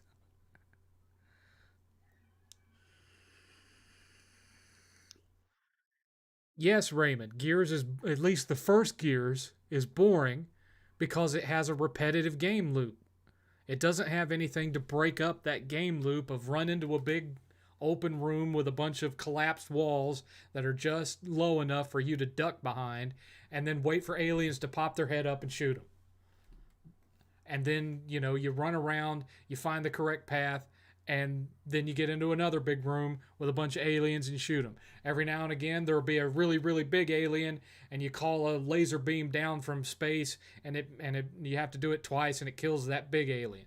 And then you get to a part where it's a really bad stealth area where you're having to lead uh, basically the abomination from the Hulk movie out into the open. So once again, you can use the big laser beam to shoot him, but you have to be kind of stealthy, but at the same time lure it outside because the big laser beam won't work on the inside. It's no, no,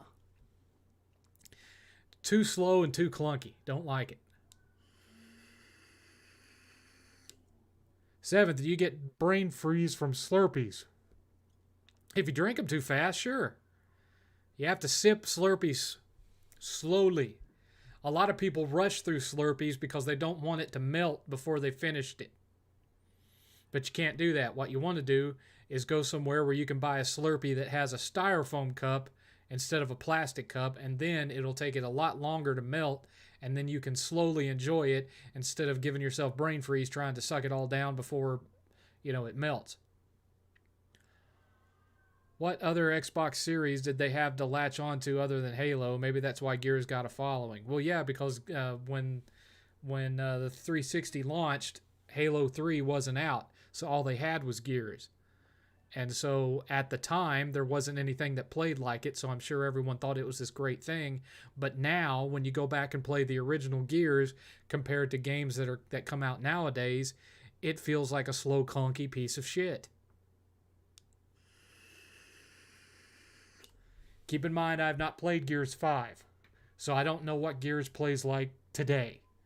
But this was the remastered Xbox One version of Gears of War. I was playing it on Game Pass today, and I got a few chapters into Act 1, and I got to the stealth thing with the big abomination monster that I have to lure outside, and then I was just and I turned it off and I went to play something else because it just wasn't gripping me. It wasn't like, oh, I can't wait to see what happens next, because I knew what was going to happen next. After I lured it outside and shot it with a laser beam, I was going to go into another area where I just run into a big open room and shoot a bunch of guys behind cover until I go to the next room and shoot a bunch of guys behind cover. I mean, you know. And on top of that, it was made during that period where everything is gray and brown and black. And a lot of the time,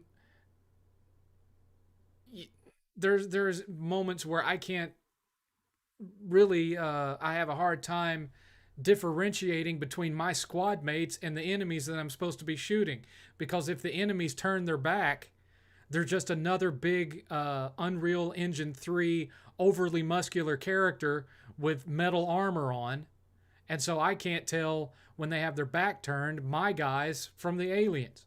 It's only when they're facing me that I can tell that they're the bad guys because they look so generic and identical to the guys that are supposed to be on your side.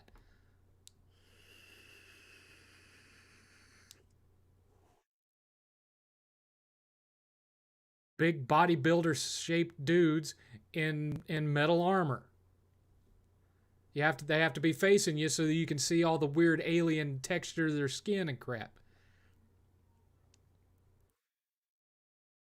Plus, it's kind of easy. I was playing it on normal, and I wasn't running into any difficulty with it. Which kind of, I know normal, but I would at least expect to at least be brought to the point where I took enough hits to get the red, the screen to turn red, but that didn't happen.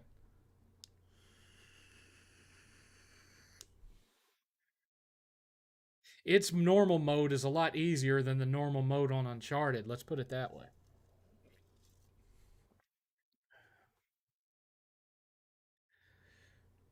Yeah, I know about Bismarcky dying. Can you talk about the first Highlander movie and if you're hyped for the remake? I'm not hyped for the remake because it'll suck. Chances are it'll suck. It won't have the vibe of the first film. Love the first film. Every film that's come out after it was garbage. The original Highlander is the only good Highlander thing that has ever been made. The cartoon sucked. All the other movies sucked. Highlander, the series, sucked. It all sucked. The first movie was the only good Highlander thing that has ever been put on this earth. Seventh, do you remember Nintendo's Miiverse social media on the Wii U? Yeah, it was stupid. I remember Black Bond said it was for social rejects and he dubbed it social reject verse.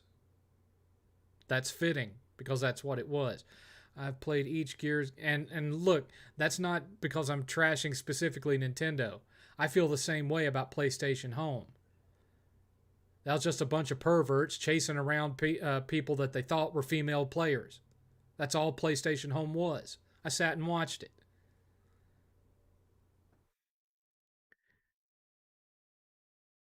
Every time you were logged into Home, the minute a character that was in a female avatar appeared in the open space, you'd see all these guys just clutter up around her. What's your real name? What's your phone number? Want a cyber? Just surrounding her. Absolute joke.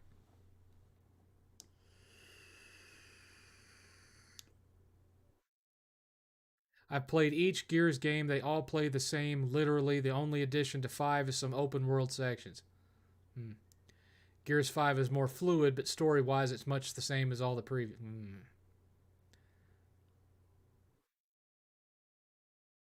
The remake will not have the Queen soundtrack. Well, then it won't feel like Highlander, then, will it?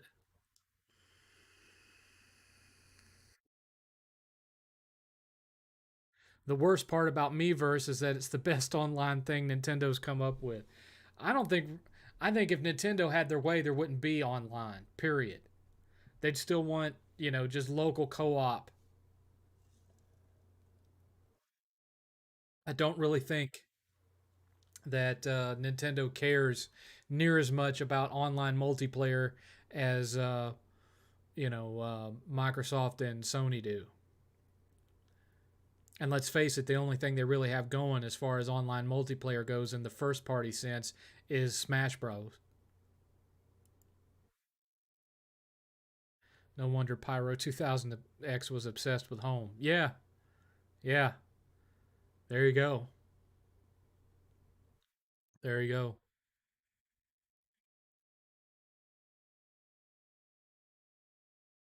It's amazing to me, despite people knowing that he's a proven sex pest, he still has an audience, albeit a small one. It just amazes me. Mm-hmm. Well, keep the questions coming, folks. Keep the questions coming. I'm not going to go too in depth about the Series X because, of course, I don't want to spoil anything for the review. I will say that I'm not impressed with it at all. I'll say that much.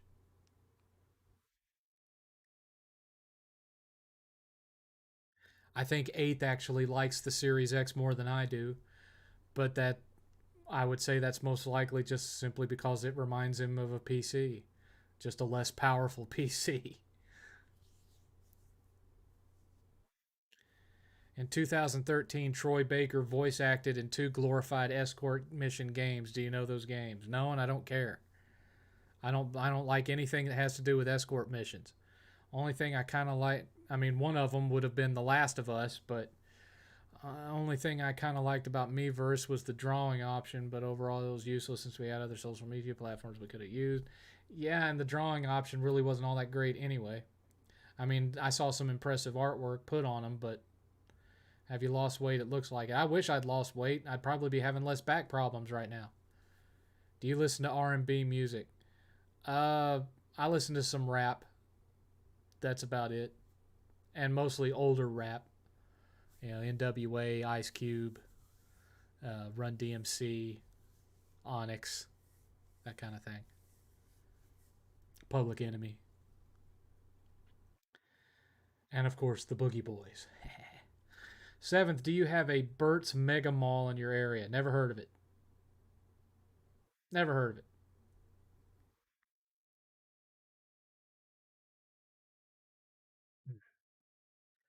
Mm, mm, mm. Never heard of Burt's. That is not a familiar retailer for me, sir. And remember, I don't have any money, so I wouldn't be going to buy anything right now anyway. I am Poe till March. I can pay some more stuff off. 8th comes and goes. He's probably got it open, but you know, after a while he gets kind of bored. What's the weather like down there? Hot, hot, sunny and hot. Hasn't rained in days. When it rains, it's like when it rains in Texas, it's always like a full-on downpour. Uh, but that's when it happens. When it's either it's not raining at all or it's a downpour. You know, there's never just a slight drizzle. But yeah, it's my electric bill this month was like 160 something dollars because we're having to run the air conditioner so much. Do you think that the Game Pass would be compatible with Steam Deck on launch? I would assume so. Is it humid hot or dry hot? In Texas, it's at least in this part of Texas, it's a dry heat. It's not really all that humid out here. It's not like in Florida where you feel like you're walking around in swamp air everywhere you go during the summer. It's not like that. It's not a humid heat, it's a dry heat.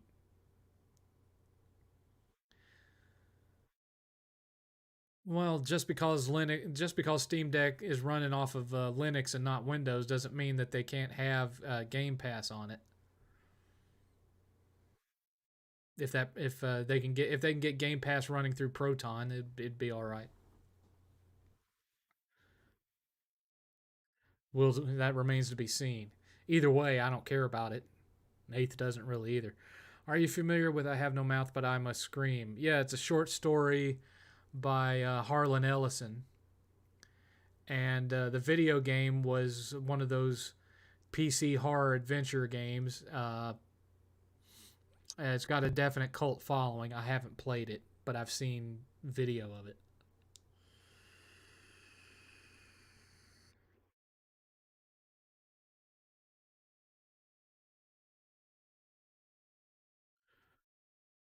I I'm just gonna call you Dizzy 123. It makes it easier. I haven't had any experience with Zoom. At work, we use Microsoft Teams for our video chats. We don't use Zoom. Ah,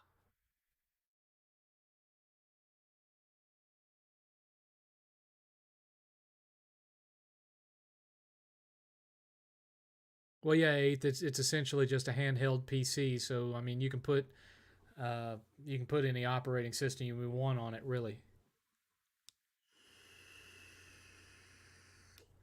the question is, would you really need to get Game Pass working? Could they get Game Pass working through Linux via, the Proton stuff? We'll see. I'm still not going to buy one, but we'll see.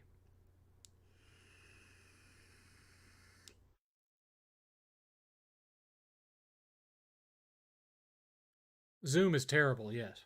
Absolutely atrocious.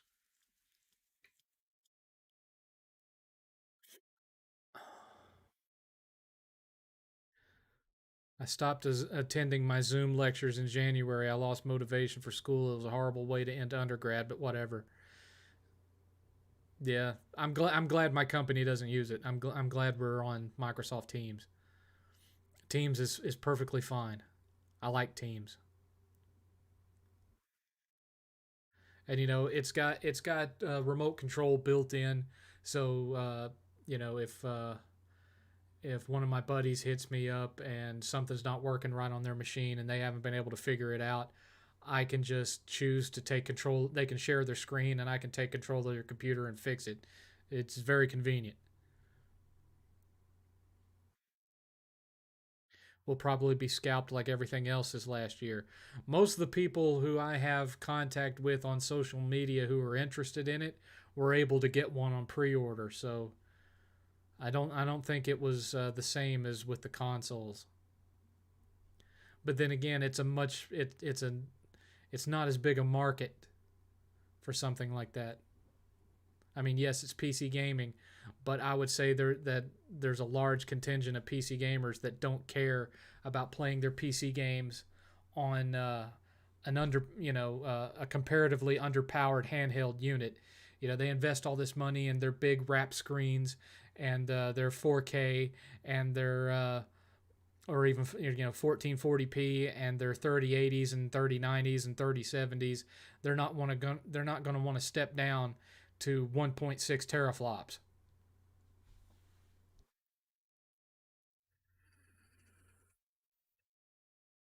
Alex Gordon, seventh. Which do you prefer, the PS5 or Series X? PS5. It's got new stuff for me to actually play aside from the medium. Big Trouble in Little China is my favorite Kurt Russell movie. Did you like it? I love Big Trouble in Little China. I absolutely adore that movie. I've seen it hundreds of times. What are your thoughts on Stream Deck? I've kind of already talked about it. I have no interest in it. There's nothing about it that would benefit me in any way because I don't game on Steam. Yes, I know you can hook it up to a TV, but my Steam playing is very minimal at best. I'm glad Microsoft didn't buy Discord. You and me both. Discord just needs to stay the way it is. Now I understand that Sony invested some money in it, but they didn't straight up buy them. We'll see what that brings to the PlayStation platform, but I'm glad that they weren't just bought outright, especially not by Microsoft. Uh, Microsoft buying other companies tends to be like, Google inventing something other than just improvements to their web search. They screw up everything they buy. They screwed up YouTube, you know. Uh, and anything that's not related to the search engine, Smart Glass and all this, Stadia. It's just trash. Is Eighth developing a game? He's been playing around with it, but he hasn't really zeroed in on one particular thing that he wants to work on. He does a little bit in this, and he does a little bit in that, more experimentation than anything else. He did have a plan of making a retro first person shooter, but that kind of got put on hold when the kid who was partnering with him on it kind of stepped away from it.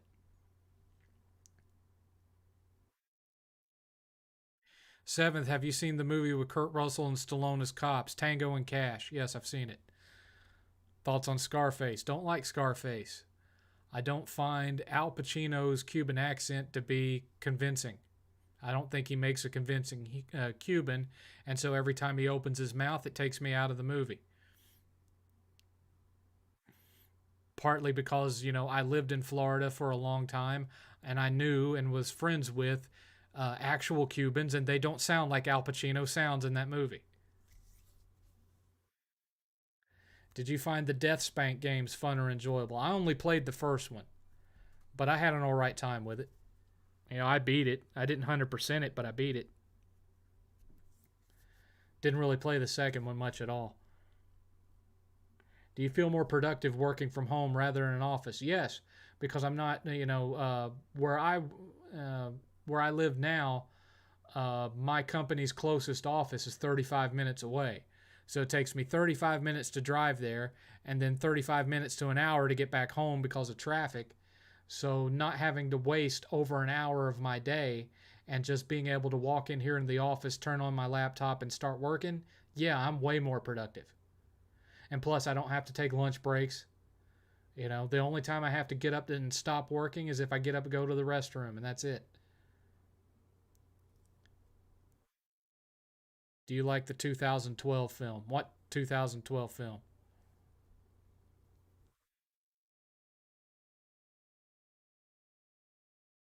Which horror film do you think is the most silly? Killer Clowns from Outer Space. Least scary? Killer Clowns from Outer Space. Since Microsoft owns Doom, they're going to ruin that franchise. Most likely. Do you like? Oh, do you just mean the the movie called 2012? It's dumb, but I like it. Of the more recent disaster movies that Roland Emmerich has made, that's my favorite of the bunch. I hated The Day Before Tomorrow or whatever that one was called. I didn't like that one at all. And I didn't like Geostorm either. Favorite Resident Evil game? I don't have a favorite because, as I've said dozens of times on the 7thCast, I'm not into survival horror games. The closest I've ever been to it would be that I liked the original Dead Space. Seventh, I still can't get over Tropic Thunder. What do you mean, you people? Oh, yeah. Tropic Thunder is really a brilliant film. It really is as a comedy, and it's a brilliant movie. Uh, I don't think it would fly if it came out today, though. I don't think they'd get away with it today, even though the whole point was mocking these self-important actors who feel that it's about their performance and finding their truth within the character, and they should be able to play anything.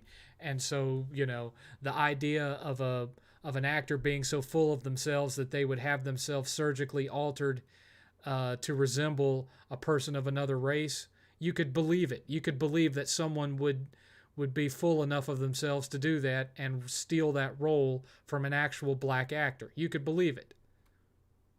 But nowadays, if that movie got made, they wouldn't uh, they wouldn't support the fact that they're shining a light on that.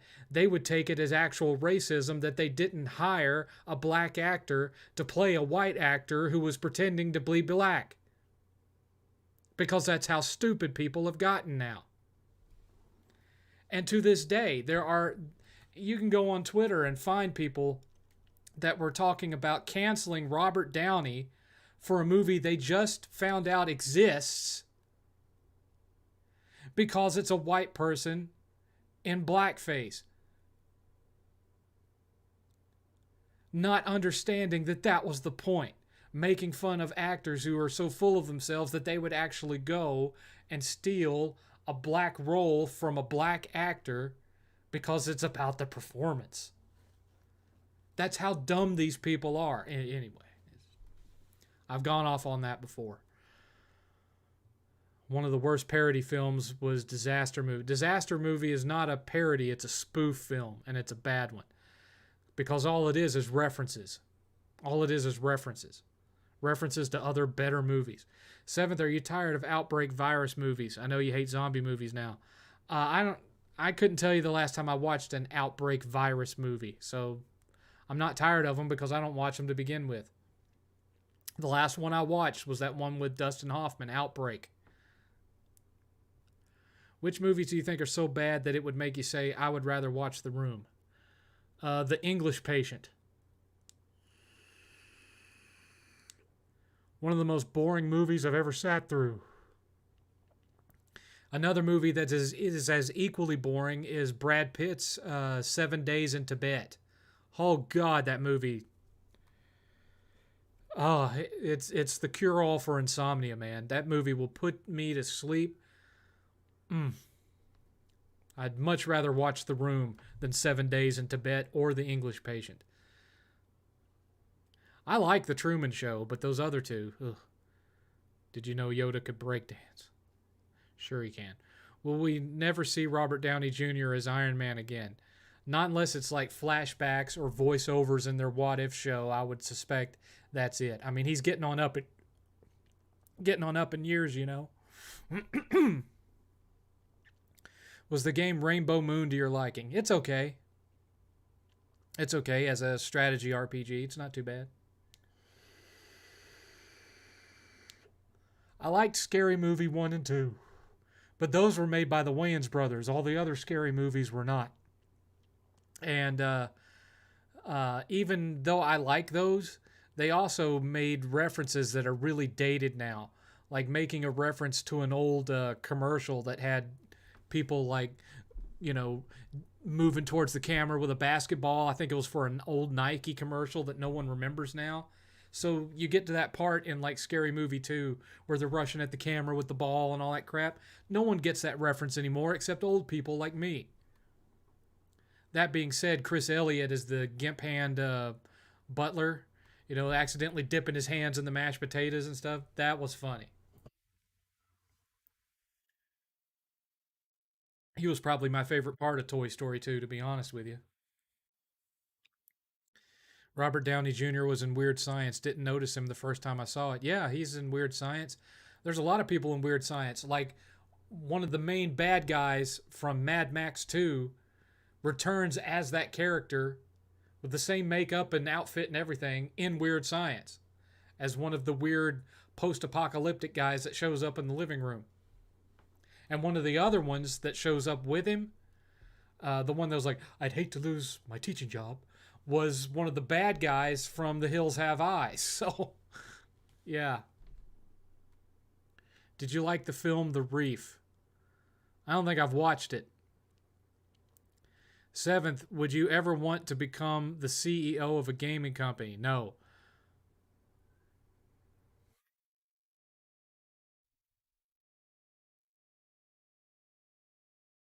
What's the difference between a spoof and a parody? A spoof is more along the lines of something that's a direct comedy interpretation of a specific film. Like Airplane was a parody or a spoof of the old airline disaster movies from the 70s. And, you know, most of Mel Brooks's movies are spoofs. Uh, but instead of being one specific movie, they're mostly a spoof of a specific genre, with the exception of Spaceballs, because it's primarily a spoof of Star Wars or a satire of Star Wars, but with little references thrown in for like Alien and Star Trek. You know, no more beaming. But there's a difference between a spoof or a parody and then what the the movies were, disaster movie, epic movie, blah blah blah. Because though, if you watch Blazing Saddles, it is a spoof slash satire of a the western genre. Not any one particular western film, but the western genre, but it has an actual plot and it has something to say. Those movies like disaster movie, epic movie, whatnot, they're literally a spoof in the most basic form of the word, because the whole film is just referencing other movies. Like having Captain Jack Sparrow show up for no reason, having Iron Man show up and get a rock thrown on him. It just stupid crap like that. Even Kung Pao is a better example of a spoof of the kung fu genre than one of those epic movie, disaster movie, Meet the Spartans and all that trash. Terrible, terrible films.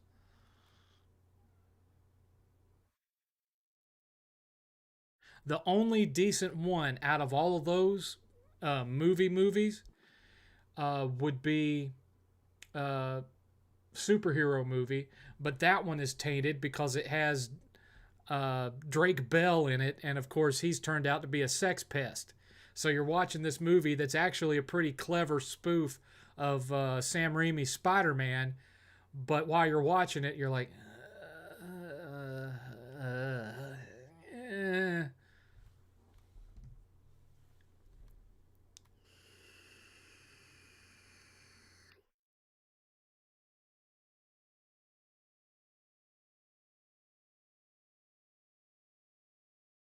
The Reef was a show. I remember The Reef, but I don't. I remember watching it, but I don't remember the film. I just remember that at some point several years ago, I sat down and watched it, and apparently it didn't make any impression on me because I don't actually remember anything about it. I just remember that I watched it. Did you ever want to become a video game developer? At one point, and I made a video game for a high school science fair project. It was a point and click adventure type thing, kind of like playing Zork, but it actually had graphics. Did you ever watch Stargate? Of course, I watched Stargate, the movie. I didn't give a crap about the show because the show looked just so much lower budget than the movie did.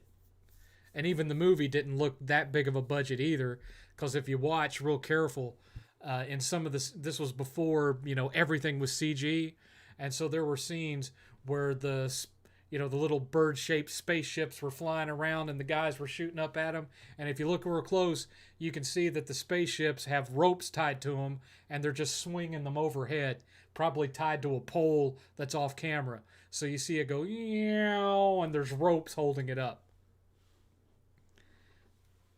They never went back and remastered that film to digitally remove the ropes. So if you watch Stargate to this day and get to that scene, you still see the ropes on the ships.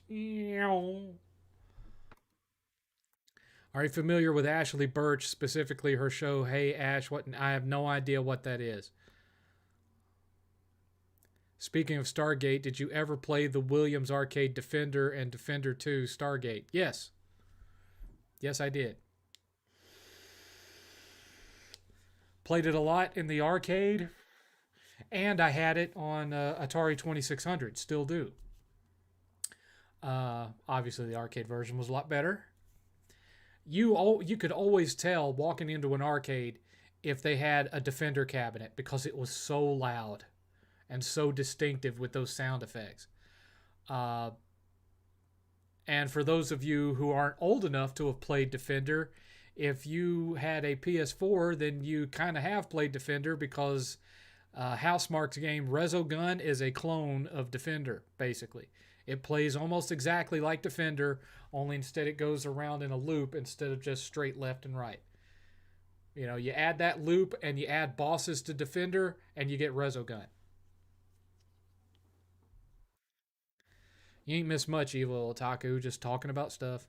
Did you like the Captain Marvel film? Not at all. Seventh, you see that new Monsters at Work show on Disney Plus? Nope. Have not watched it. because I watched Monsters University. I thought it was garbage. So I have no interest in seeing anything Monsters Incorporated that's not the original film because they already screwed up with the prequel. Yes, I liked the film Con Air. Oh, by the way, it's about that time.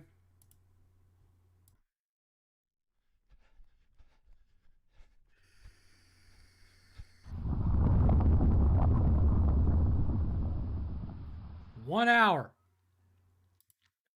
We have had $10 in donations. We're $40 short of the 10 o'clock goal. So, looking like it's going to be another one of those weekends.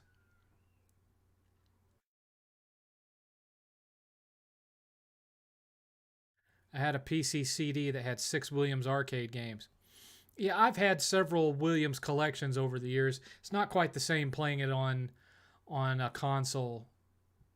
That being said, I have Defender and all those classic Williams arcade games on my arcade cabinet. I can get a much closer to arcade original experience on it than I can playing it on a console. Even though, you know, Defender used like vector graphics, so it's not quite the same when it's being emulated as it was on the original machine. But a lot of those old arcade games were vector graphics. Defender, Missile Command, I think. Actually, no, Missile Command wasn't. Uh, but Asteroids was. Moon, not Moon, Moon Landing or whatever that one was, where you had to land the little uh, moon lander onto the moon. That one was vector graphics. Was Captain Marvel worse than Wonder Woman 1984? Ouch. I think they were about the same, really.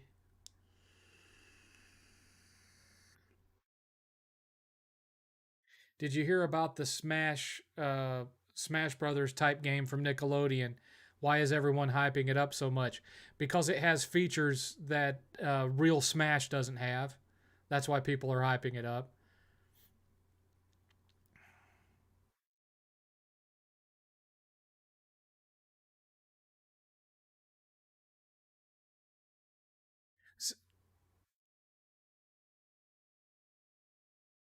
Yeah, it doesn't have uh, Smash Brothers doesn't have rollback, and the Nickelodeon game is going to have rollback. So that's just another example of Nintendo not getting with the times, really. As far as what characters are or are not going to be in the Nickelodeon game, I don't care because none of the characters that I watched on Nickelodeon are going to be on it. Danger Mouse isn't going to be in that game. Ren and Stimpy, I would assume, are not going to be in that game. You got to remember when I was watching Nickelodeon, it was a different era. SpongeBob didn't exist when I watched Nickelodeon. Nickelodeon was you can't do that on television, and the Third Eye, and which you guys won't even remember the Third Eye.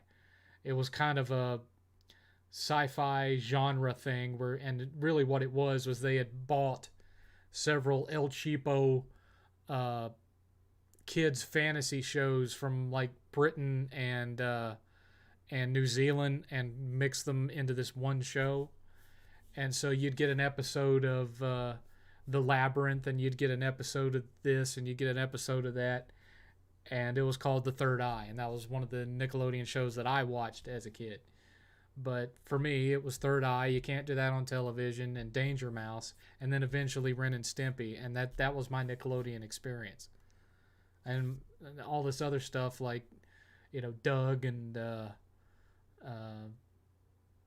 Rocco's Modern Life and all that. I didn't watch any of that stuff. I was already an adult when that stuff came out. I was already an adult, really, when SpongeBob came out.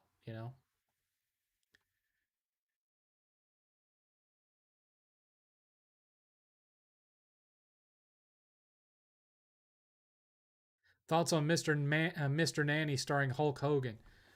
Uh, Personally, I think his worst movie was Santa with Muscles.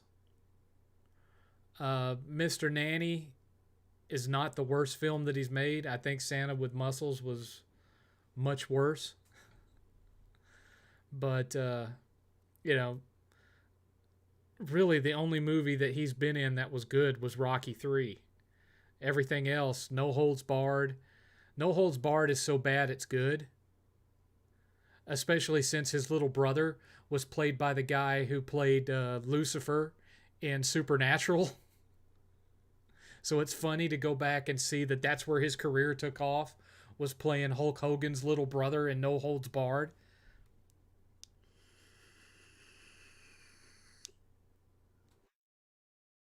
Seventh, did you ever see Rocco's Modern Life? No. Explain rollback net code. I'll let Eighth explain that one. Again, I'm not into fighting games.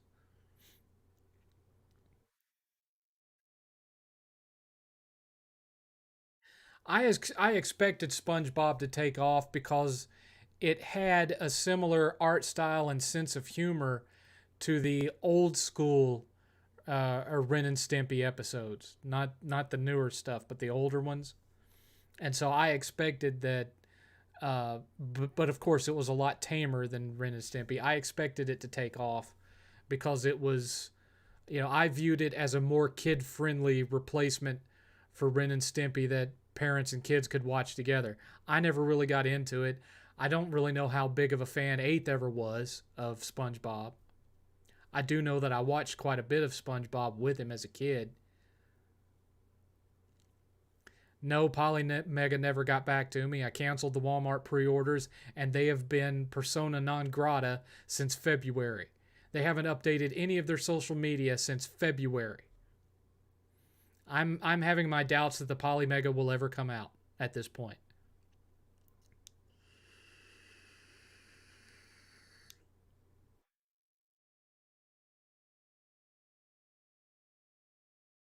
Hey, seventh, when the Series X came out, Walmart lost track of the shipping, so customer service refunded me the 500 bucks and told me to keep it if it ever arrived, and it came the next day. Sweet! Free console.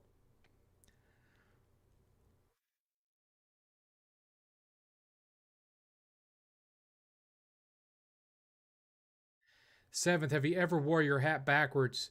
You'd look wrong without having it the way you do it now.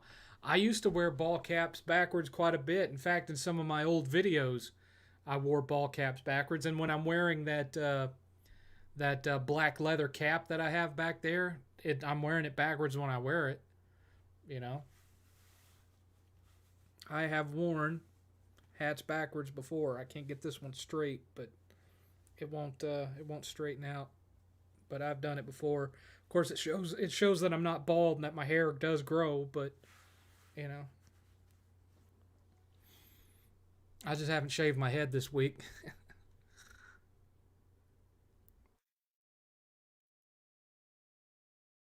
Yes, I remember Junior. Terrible movie. One of the worst he ever made. Nickelodeon was around in your day. How long has Nickelodeon been around? Since like late 70s to 1980, somewhere around in there.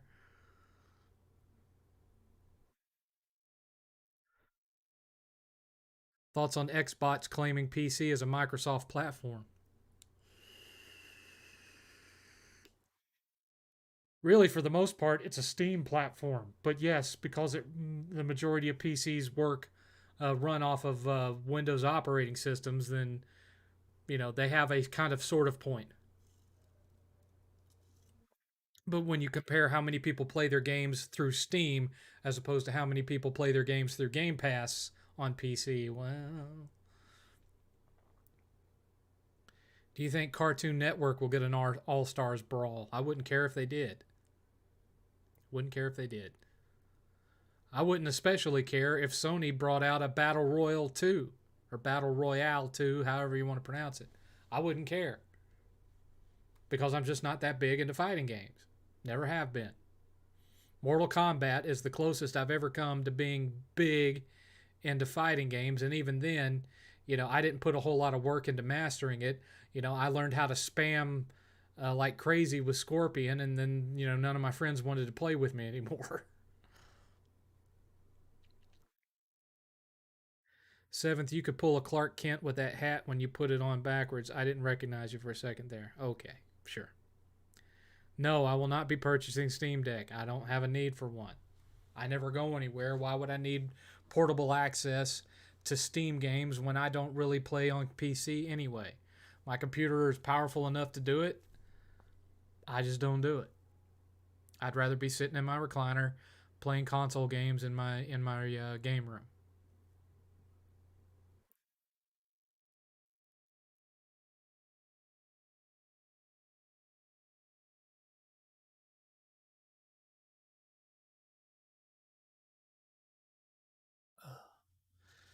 Xbox and Windows are two different things. Not really. I mean, the Xbox runs on a modified version of Windows 10, so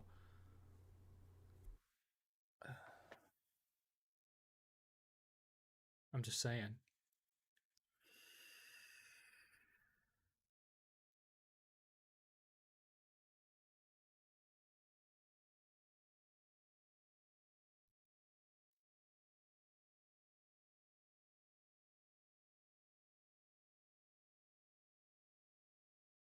Oh, man, my back.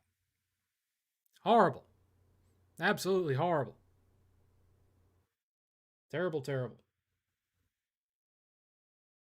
It's kind of warm in here. Will the Steam Deck push Nintendo to do better? Hell no. They'll pretend it doesn't exist. Seventh, will Game Pass end up being a success or no? Microsoft probably won't allow it to be a failure. They got too much riding on it. It is their Trojan horse to end traditional console gaming, and they're going to shove it down everybody's throats until Sony has no choice but to come up with their own equivalent to it, and everything's going to go to hell from there. It just is what it is. I told y'all it was going to happen, and we're living in it now. This is just the beginning. Once they get up to 5G speeds, everyone's up to 5G. Once they get everybody running on 1 gig internet speeds, it's over, man. It's over. It's just a matter of time before they fix controller lag for streaming, and then it'll be done. Console gaming as we know it will be dead. Not looking forward to it. Not looking forward to it at all.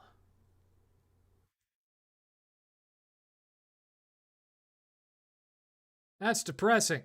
Thanks for asking.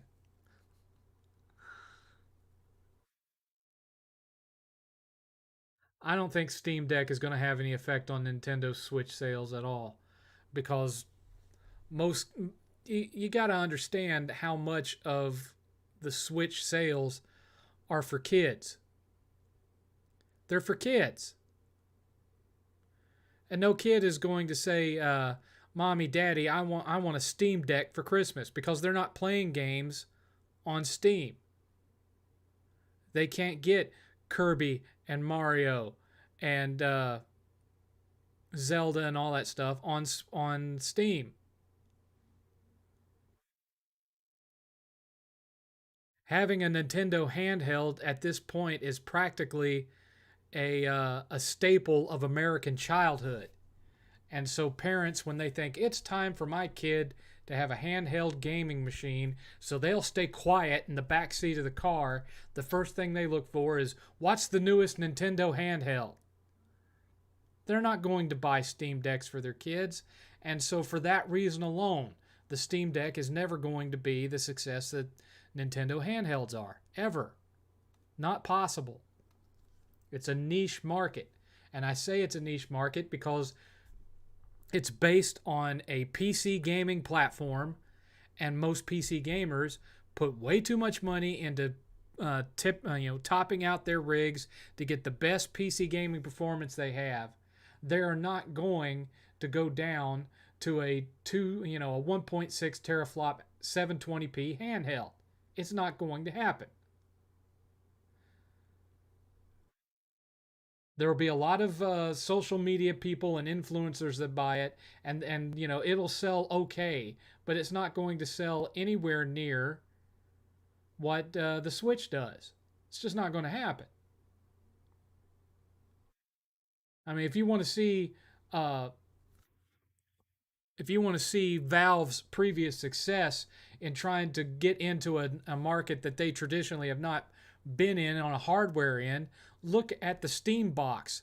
Do none of you remember this when they tried to come out with a console and it was basically the Xbox Series X of its day and nobody bought that crap?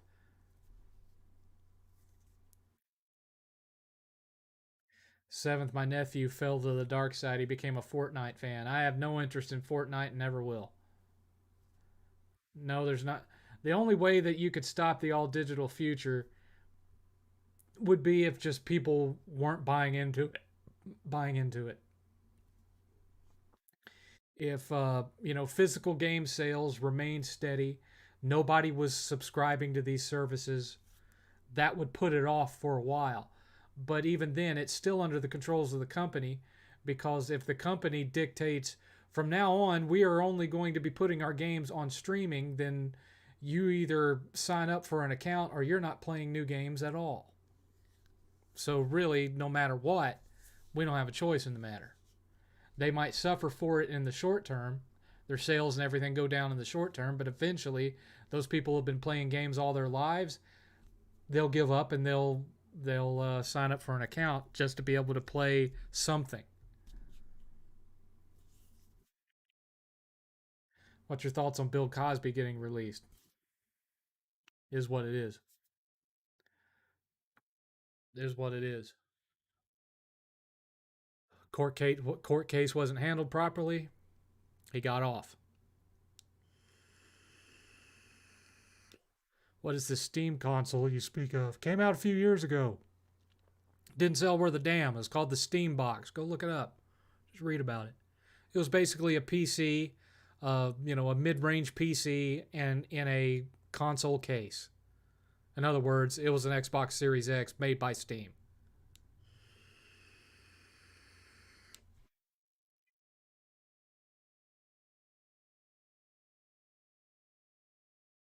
and it didn't sell for crap. Nobody wanted that garbage.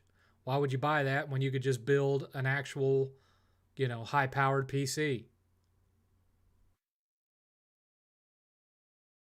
It only had, moderately better performance than the consoles that were out at the time. So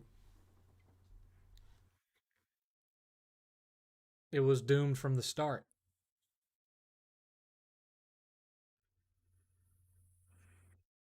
The Steam Deck is an interesting idea.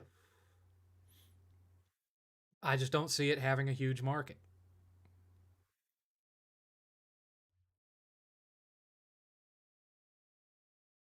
No, I don't remember Fox News banning Gene Simmons for taking his shirt off. I don't remember that. 40 minutes left, folks.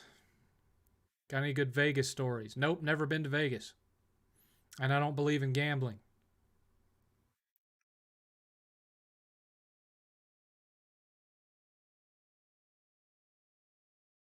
So what you're saying is my gaming career ends in 10 years tops. If you don't want to be streaming all your games, yeah, 10 to 15 years. Because it's only a matter of time until, you know, internet speeds catch up with the demand of the tech. And, controller lag over streaming games becomes a non issue. It's only a matter of time.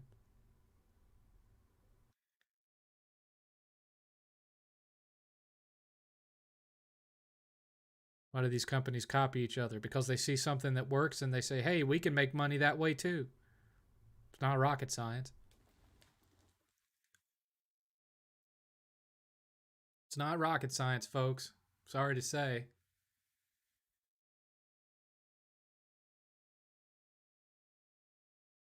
That's just the way it is.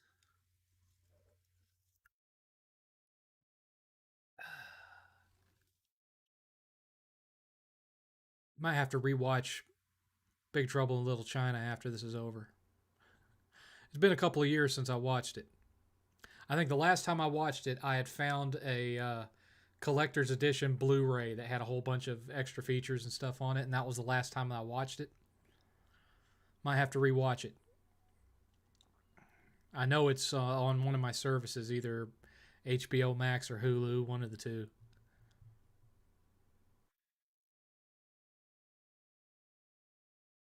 Uh, but yeah, me and Eighth will be filming the review of the Xbox Series X tomorrow, and depending on how long it takes for us to film it, I'll be editing it, and then it will go up either Monday or Tuesday, and you'll get to watch it. Not that many of you watch the PS5 review, but yeah.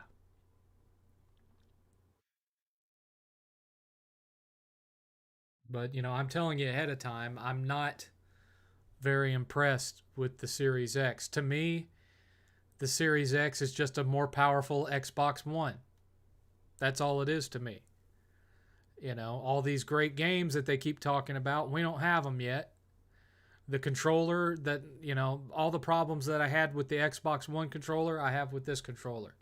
It, aside from the fact that they made it smaller, which is neither a plus or a minus for me.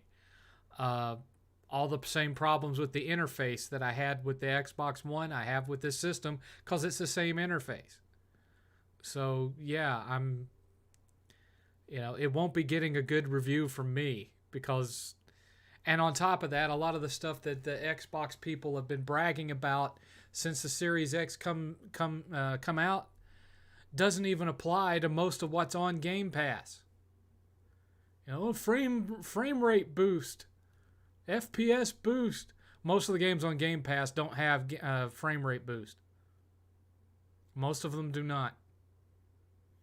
And bragging about backwards compatibility and how it's so much better, not really. Not really, because it's still downloading, an uploaded version. And with the case of the OG Xbox games, they haven't done anything to improve them.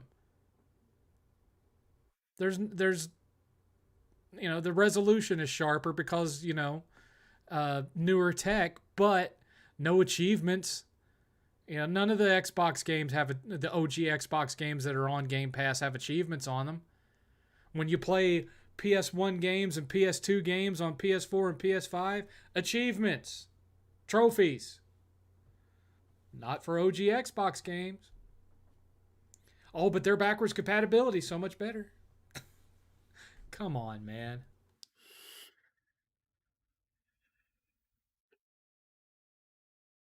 Did you like Eight-Legged Freaks? Yeah. Yeah, I liked it. It was okay. It was exactly what I expected it to be. I had fun with it. I didn't go into it thinking it was going to be like a legit horror movie.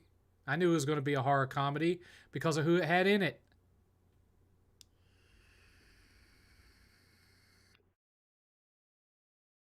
You don't go into a movie that stars David Arquette thinking that you're about to watch serious cinema. It just doesn't happen.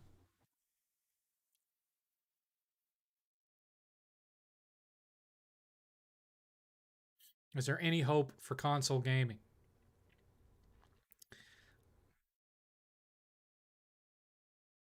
Sail the high seas? I mean, as long as you have all the old consoles like I do, you're still going to be able to play all those old games. They're not that hard to keep up. As long as you take care of your discs, there's no reason why the discs wouldn't last, 35 plus years.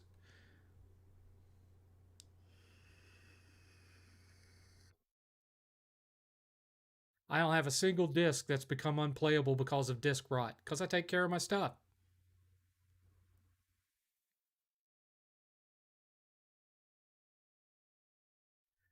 Well, technically speaking, Clean Frame said, you should thank me for reminding you of Big Trouble in Little China.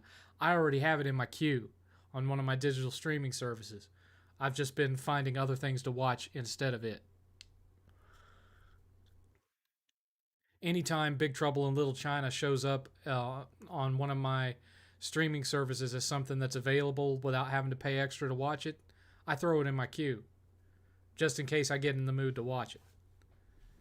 Have you seen the movie Stay Alive? Oh, that's that one that's basically The Ring, but video games. If you die in the game, you die in real life. Yes, I've seen it. Disney funded horror movie, I might add.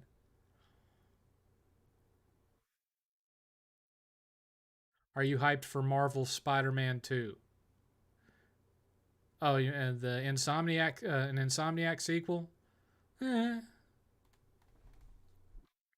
it's a good game, but it's not something that I'm overly excited about because, we've had a steady stream of Spider-Man stuff for decades now. If it was, a big, massive open world Ghost Rider game, I'd be a lot more excited because Ghost Rider is not something we get that much of. But we get Spider Man out to his ass.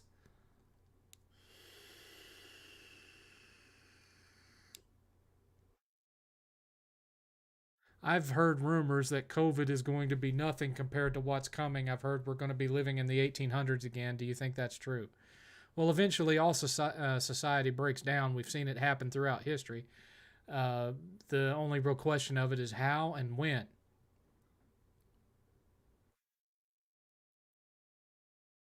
You just go back and think about it. I mean, think of one large, uh, successful society on this planet right now that's been around 2,000 years.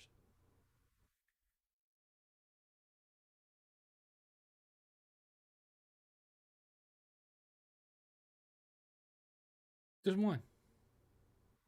Think about it.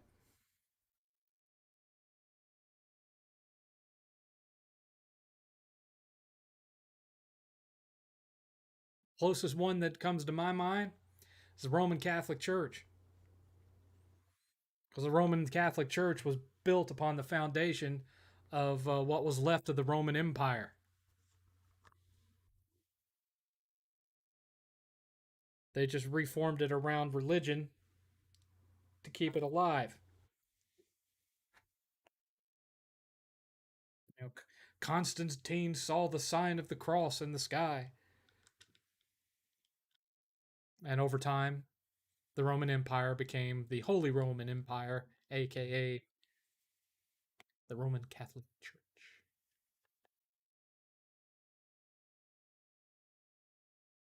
But even it hasn't been around 2,000 years because it formulated hundreds of years after the death of Christ. So, I mean, the Council of Nicaea, that was what, 8,360 something? Somewhere around in there?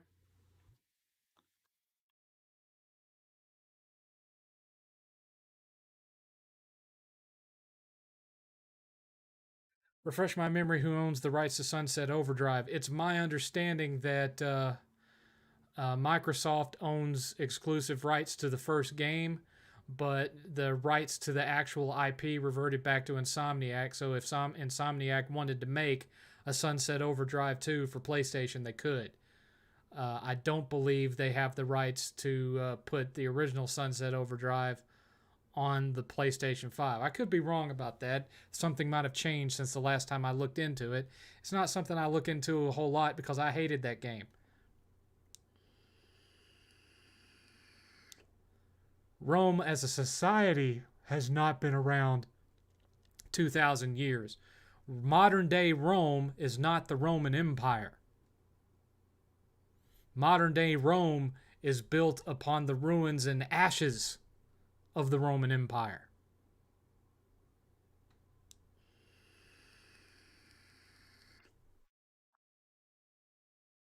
That's like saying the North American continent's over 2,000 years old. Yeah, but the country that's upon it is not. And modern day Rome is not the Roman Empire. Open up the brain cells there, son.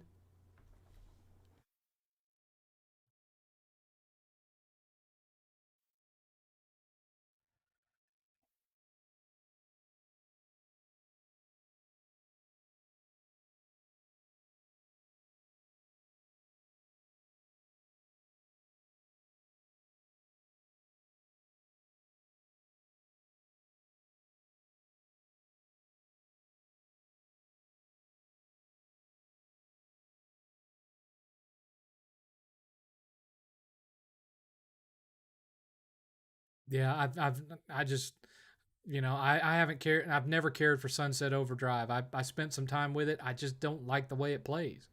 I just don't like it. Hi, Nick. What's going on?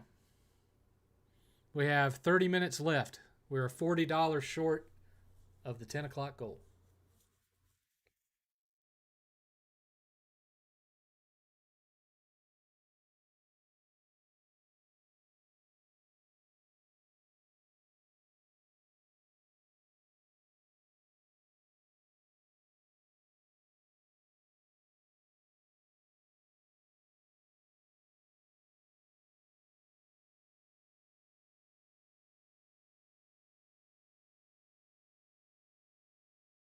And don't come at me with the United Kingdom, Britain, it's been around for thousands of years. No. No. Because what exists as modern UK government now is not even a shadow of what the United Kingdom slash Britain was back during post Roman occupation era. It's not even close to the same thing. Their monarchy is basically just there to show that the monarchy exists. They didn't, the queen doesn't do anything but walk her dogs. Come on.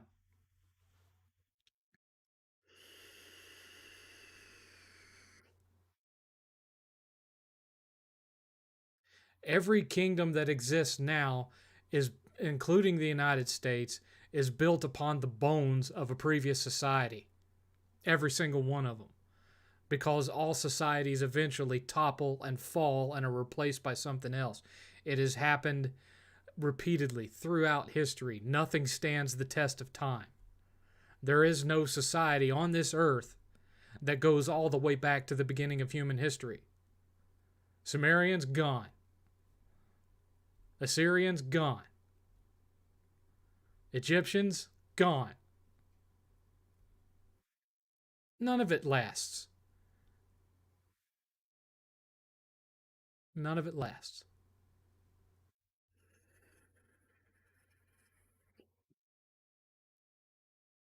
And America, as we know it growing up in it, will eventually become something else too. The question is what and when. It's just a matter of time. It's just a matter of time.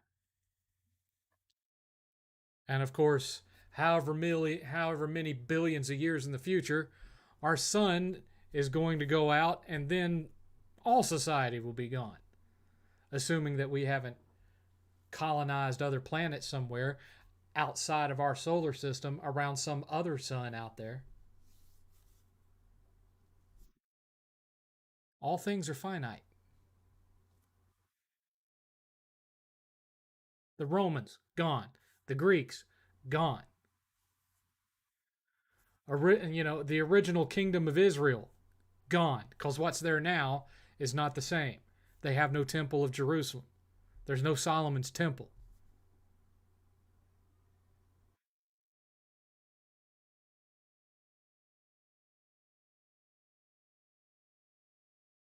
The Moorish Empire, gone. Visigoths, gone. Take your pick, man. Take your pick.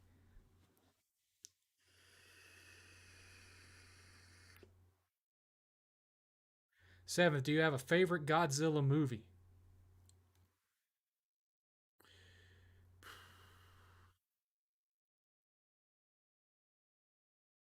Not really. Not really.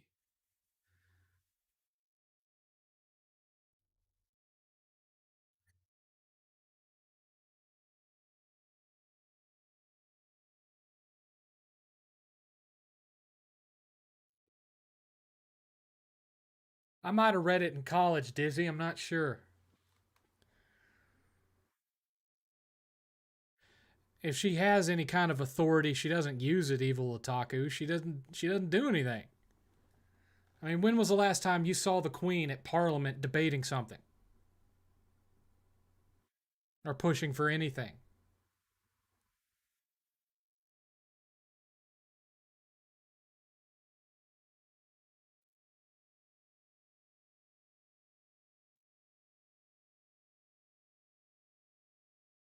Do you really think there's life in the galaxy? Nothing that I can think of. I kind of doubt it. What do you think is after heaven? Nothing. Heaven is it.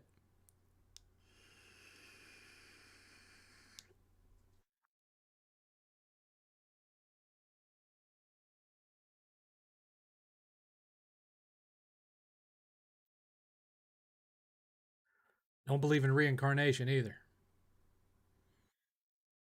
Man, wouldn't it suck if reincarnation was true? And because, if reincarnation is true and we're just constantly dying and being reborn as other people, eventually the earth will die and then we're screwed, all of us. So, the idea of reincarnation really is kind of terrifying compared to the thought of what it says in scripture, that is the place of a man to be born once, die, and then the judgment.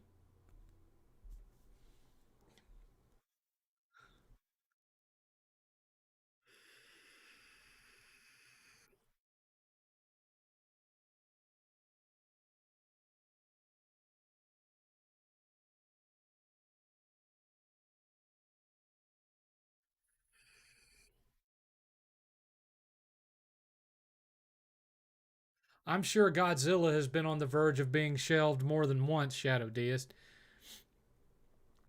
Trends come and go. The galaxy is too big for us to be it. Not necessarily.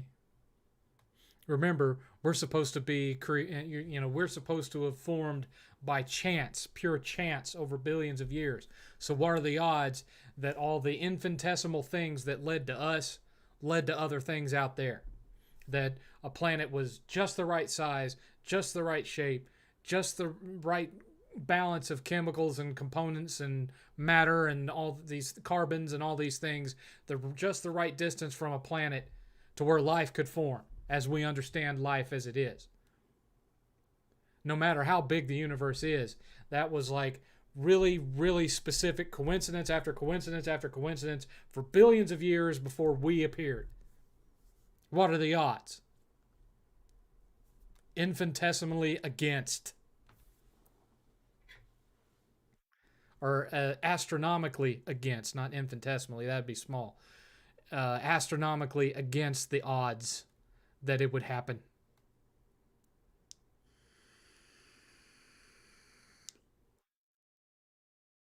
Did the Disney Channel have original movies when you were growing up? Yeah, but nothing memorable. And then there was a period in the 80s where original movies that were really just pilots for TV shows that never got made were showing up on ABC on Sunday nights. It was called the Disney Sunday Movie. And I remember one of them starred Chunk from the Goonies, and it was called Ask Max. And it was about this little kid who was kind of a loser, but he was also brilliant, and he was an inventor. And he invented this dirt bike that could leap 20, 30 feet in the air. And it was all about him, you know, becoming a success with his invention and all this stuff. And there was one that was called I Man, and it starred the guy from Quantum Leap, I think. The guy that was the captain on Star Trek Enterprise. And it was about a dude that he'd gotten exposed to some chemicals or whatnot, and it made him impervious to anything. Nothing could kill him. His skin couldn't be pierced. He could fall from an infinitesimal height. Nothing would hurt him. And it was called I Man, as in Invincible Man. And that was supposed to become a series. Didn't happen. One show where it did become a series, there was a Disney Sunday movie called The Electric Dragon that starred Ernie Reyes Jr. and the guy who played Buck Rogers, Gil Gerard. And it was about this little kid who was a martial artist who developed the ability to channel chi into electricity in his hands and his fists so he could electrocute you with his punches and kicks. And that eventually became a TV show called Sidekicks with Ernie Reyes Jr. and Gil Gerard, but they took all the electricity shit out of it, as I recall. but it started out as a Disney Sunday movie called The Electric Dragon.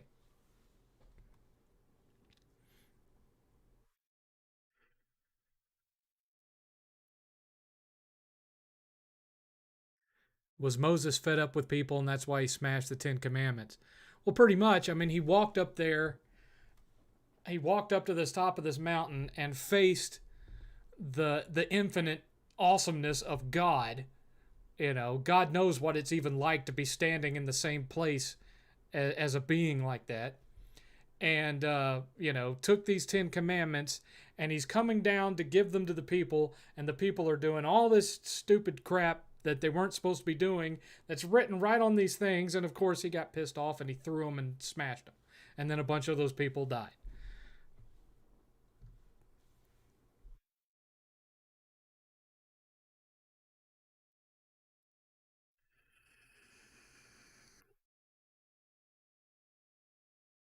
Is life all just a simulation?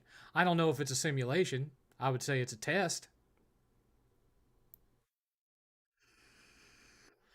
It wasn't just the golden calf he was pissed about, Dizzy. He was pissed about a number of things.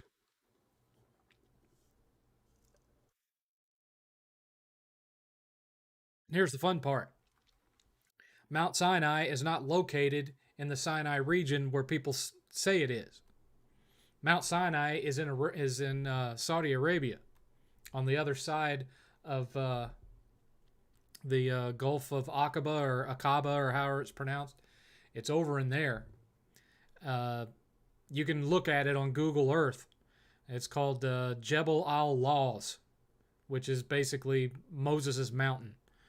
And when you can go look at it on Google Earth, and the whole top of the mountain is charred black.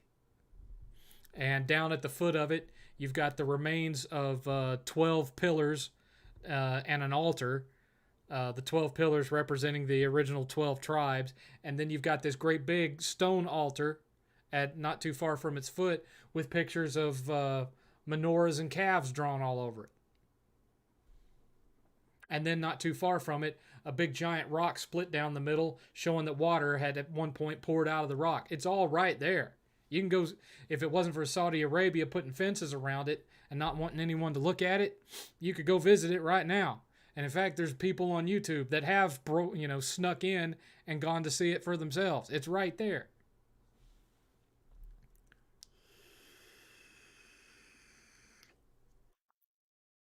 It's all right there. Now, if you're a skeptic, you can argue, well, that doesn't mean that all the things in the Old Testament actually happened. It just means that this is the place where all the things that inspired those stories happened. That's a matter of faith. But the fact remains, the place exists, and the evidence of the events described exist to this day where you can go and look at it. That's the thing that can't be argued. It's there. You can go see it. You can pull it up in Google Earth right now and go search for Jebel Al Lawz and then zoom in until you can see it because all of it is visible. All you got to do is look for the mountain that has a big fence around it. You'll find it. We're down to the last 15 minutes, folks.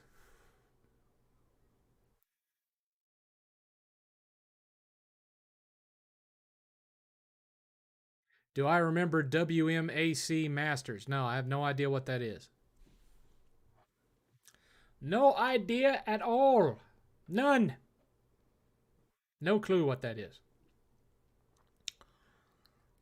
Oh, oh, my back, my back, my back, my back.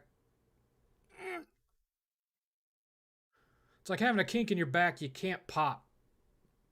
It's just bad. Just bad. It's not good. It's bad. It's bad. 1,000 points of light.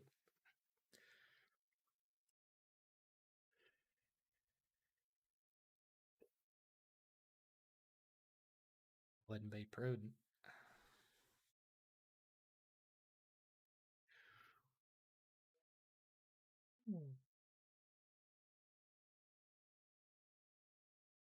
Ah. Do you think Jesus and Moses would have hated each other? I doubt it. I mean, according to Christian tradition, when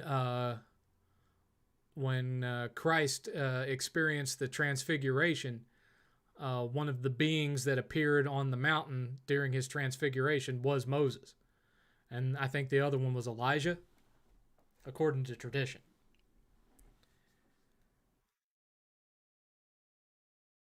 Dragon Age Inquisition is 60 frames per second on the Xbox Series X. Okay.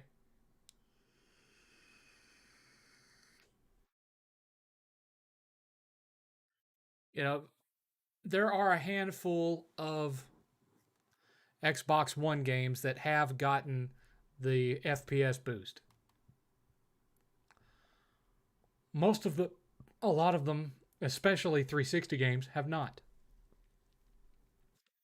For instance, the Xbox One remake of Gears of War, 30 frames per second. Why?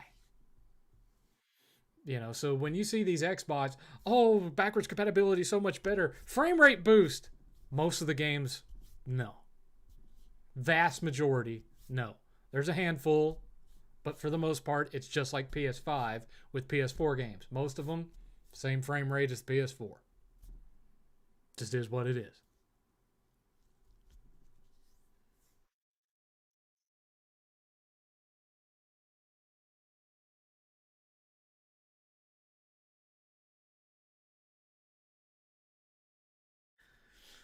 Moses wasn't denied entrance into the promised land because he gave up. He got he got pissed off and frustrated, but he eventually went back. The reason that he wasn't allowed back into the promised land was because of arrogance. It had to do with uh, as I don't remember. It's been a long time since I've read this particular part of scripture. I want to say it had to do with like a second time that he drew water from a rock, and instead of attributing it to God, he was kind of an ass about it. Basically, like, look what I have to do for you people, kind of thing. And because of that, I think that was one of the things where God was like, I will allow you to see the promised land, but you will not be allowed to actually enter it. You will die on this mountain looking at it. So, but it wasn't because he gave up on his people or anything. You got to remember, he was with his people for another 40 years after that, wandering in the wilderness for another 40 years.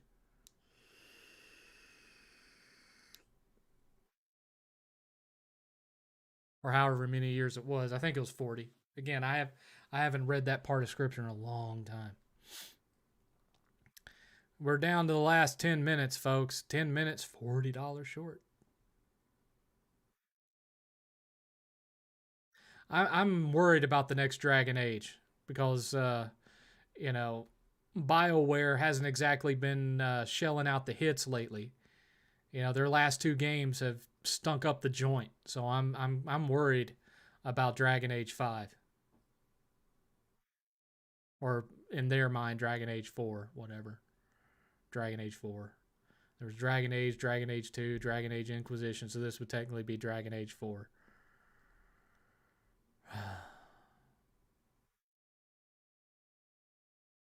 What's your favorite Bible story?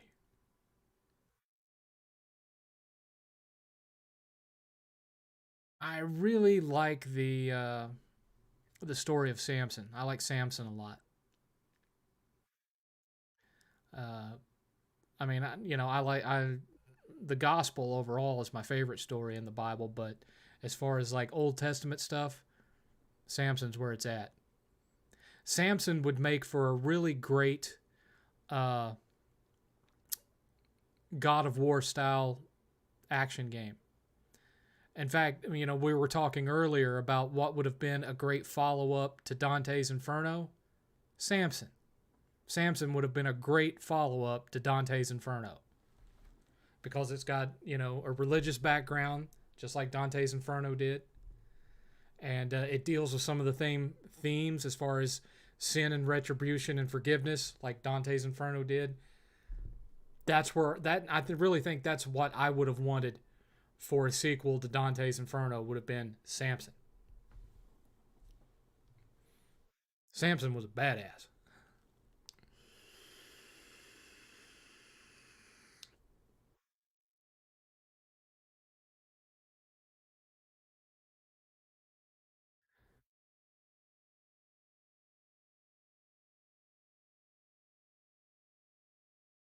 Jonah and the whale. Yeah. BioWare as you know it is dead. Pretty much, yeah. Pretty much. Funny thing about Samson, people, oh, mythical character. Uh, that he was just the Judaic equivalent of Heracles, blah, blah, blah. Uh, they have found like coins that predate Heracles with Samson on them. So whether he actually existed as a person or not, no one's going to be able to prove beyond a shadow of a doubt. But we do know that people thought enough of him, even on a mythical level, to have him on their coinage way before Heracles came along. So,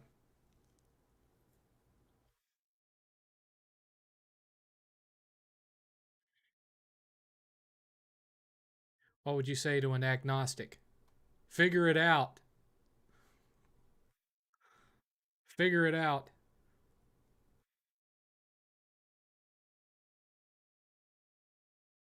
Samson's just a cool character, man. I mean, some of the stuff is weird, like collecting the four skins from a bunch of Philistines to as a dowry or whatever it was.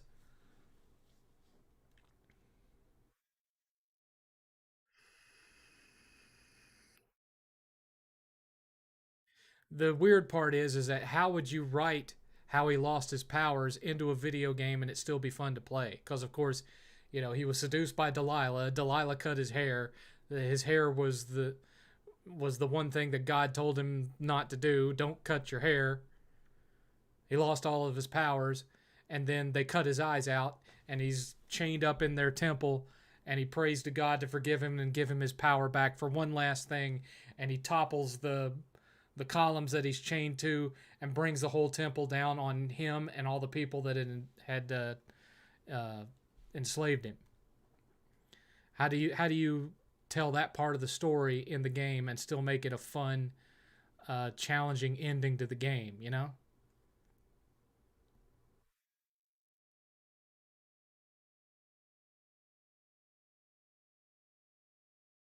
Is time travel to the future possible? I don't really believe it is because my preference is that, or my personal beliefs that the future isn't written yet. Now there are some people that say that everything is predetermined, everything is preordained. I don't know. Maybe it is in God's eyes. I don't know.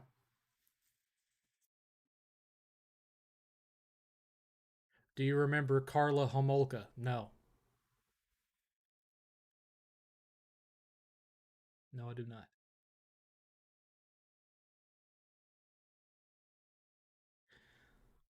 Well, playing as a blind character would really only be interesting if it was a game that was done in the first person. And in a third person game, it wouldn't matter if they were blind or not because you're not seeing through their eyes; you're seeing over their shoulder. So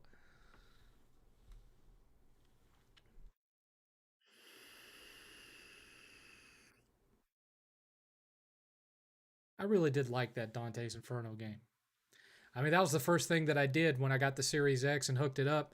I went on the Game Pass, downloaded Dante's Inferno for 360 because I'd platted it on the PS3. I never played the 360 version, and I didn't 100% it, but I did beat it. Yeah, I just don't feel like going and replaying through it to find all the little collectibles that I missed my first time through. So maybe eventually I'll go back and get the remaining 300G that I'm missing, but probably not because I already have the plat on PS3.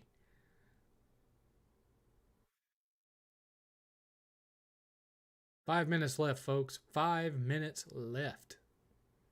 And that's only because I don't count the 5 minutes that I always log in prior to 6. If it was up to that, we'd be done already.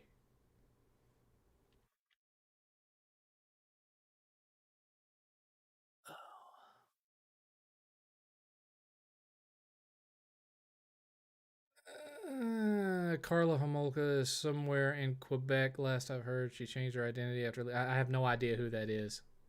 No idea. No clue. I don't know a tremendous amount about the Great White North. Everything I know about Canada, I learned from Strange Brew and Dudley Do Right. Time travel would require us being able to manipulate the fourth dimension, which we can't even see. So I doubt time travel to the future or the past. It's a bit of a pipe dream. Okay. Mm. Unless you're John Teeter. Man, I never believed in John Teeter, but that was an interesting little piece of internet history because so many people bought into that crap. So many people bought into that crap. And I know there's some folks out there, hey, all the stuff that he said was going to happen with the Second American Civil War, we're in the middle of that right now.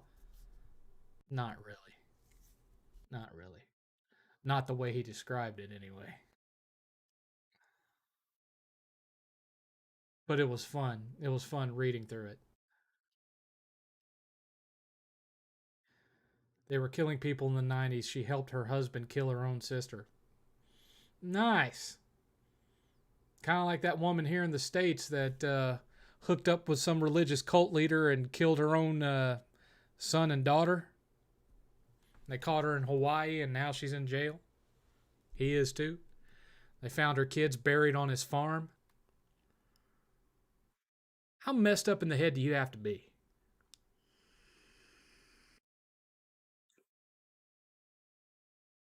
Do you have a favorite Chuck Norris meme? My favorite is the reference to it in uh,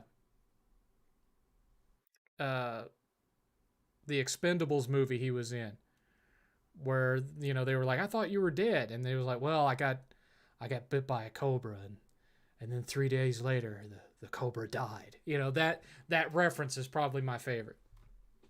The reference to the meme culture surrounding him, I liked that.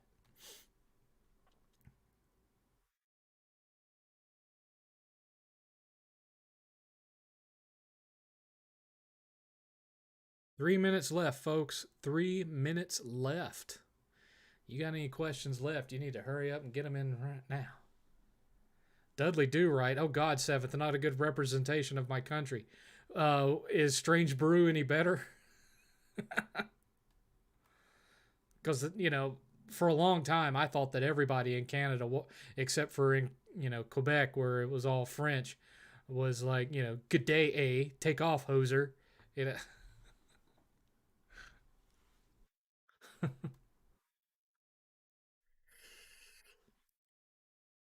give in to the dark side of the force, you knob. I love that movie. I can't believe he drank it all. I gotta pee so bad I can taste it, eh?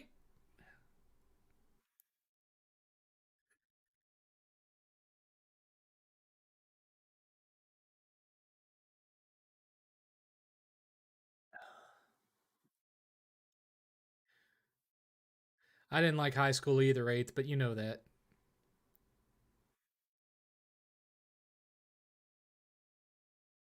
It was just so boring. It's like every day in class, I wasn't having to put in any effort, and I felt like I could think of 1,000 different things that would be a better use of my time than what I was doing sitting in that classroom.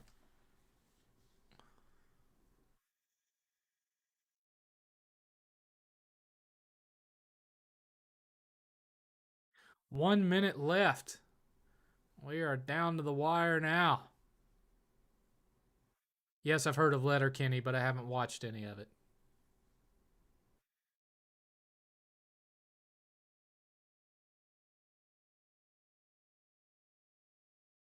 Well, you'll just have to wait and see, Classic Krusty. You'll have to wait till the video comes out.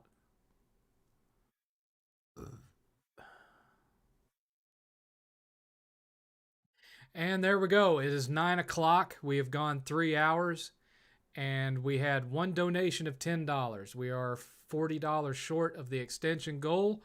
So this is where I'm going to have to say goodbye this weekend. Again, the review of the Xbox Series X will be hitting sometime Monday or Tuesday.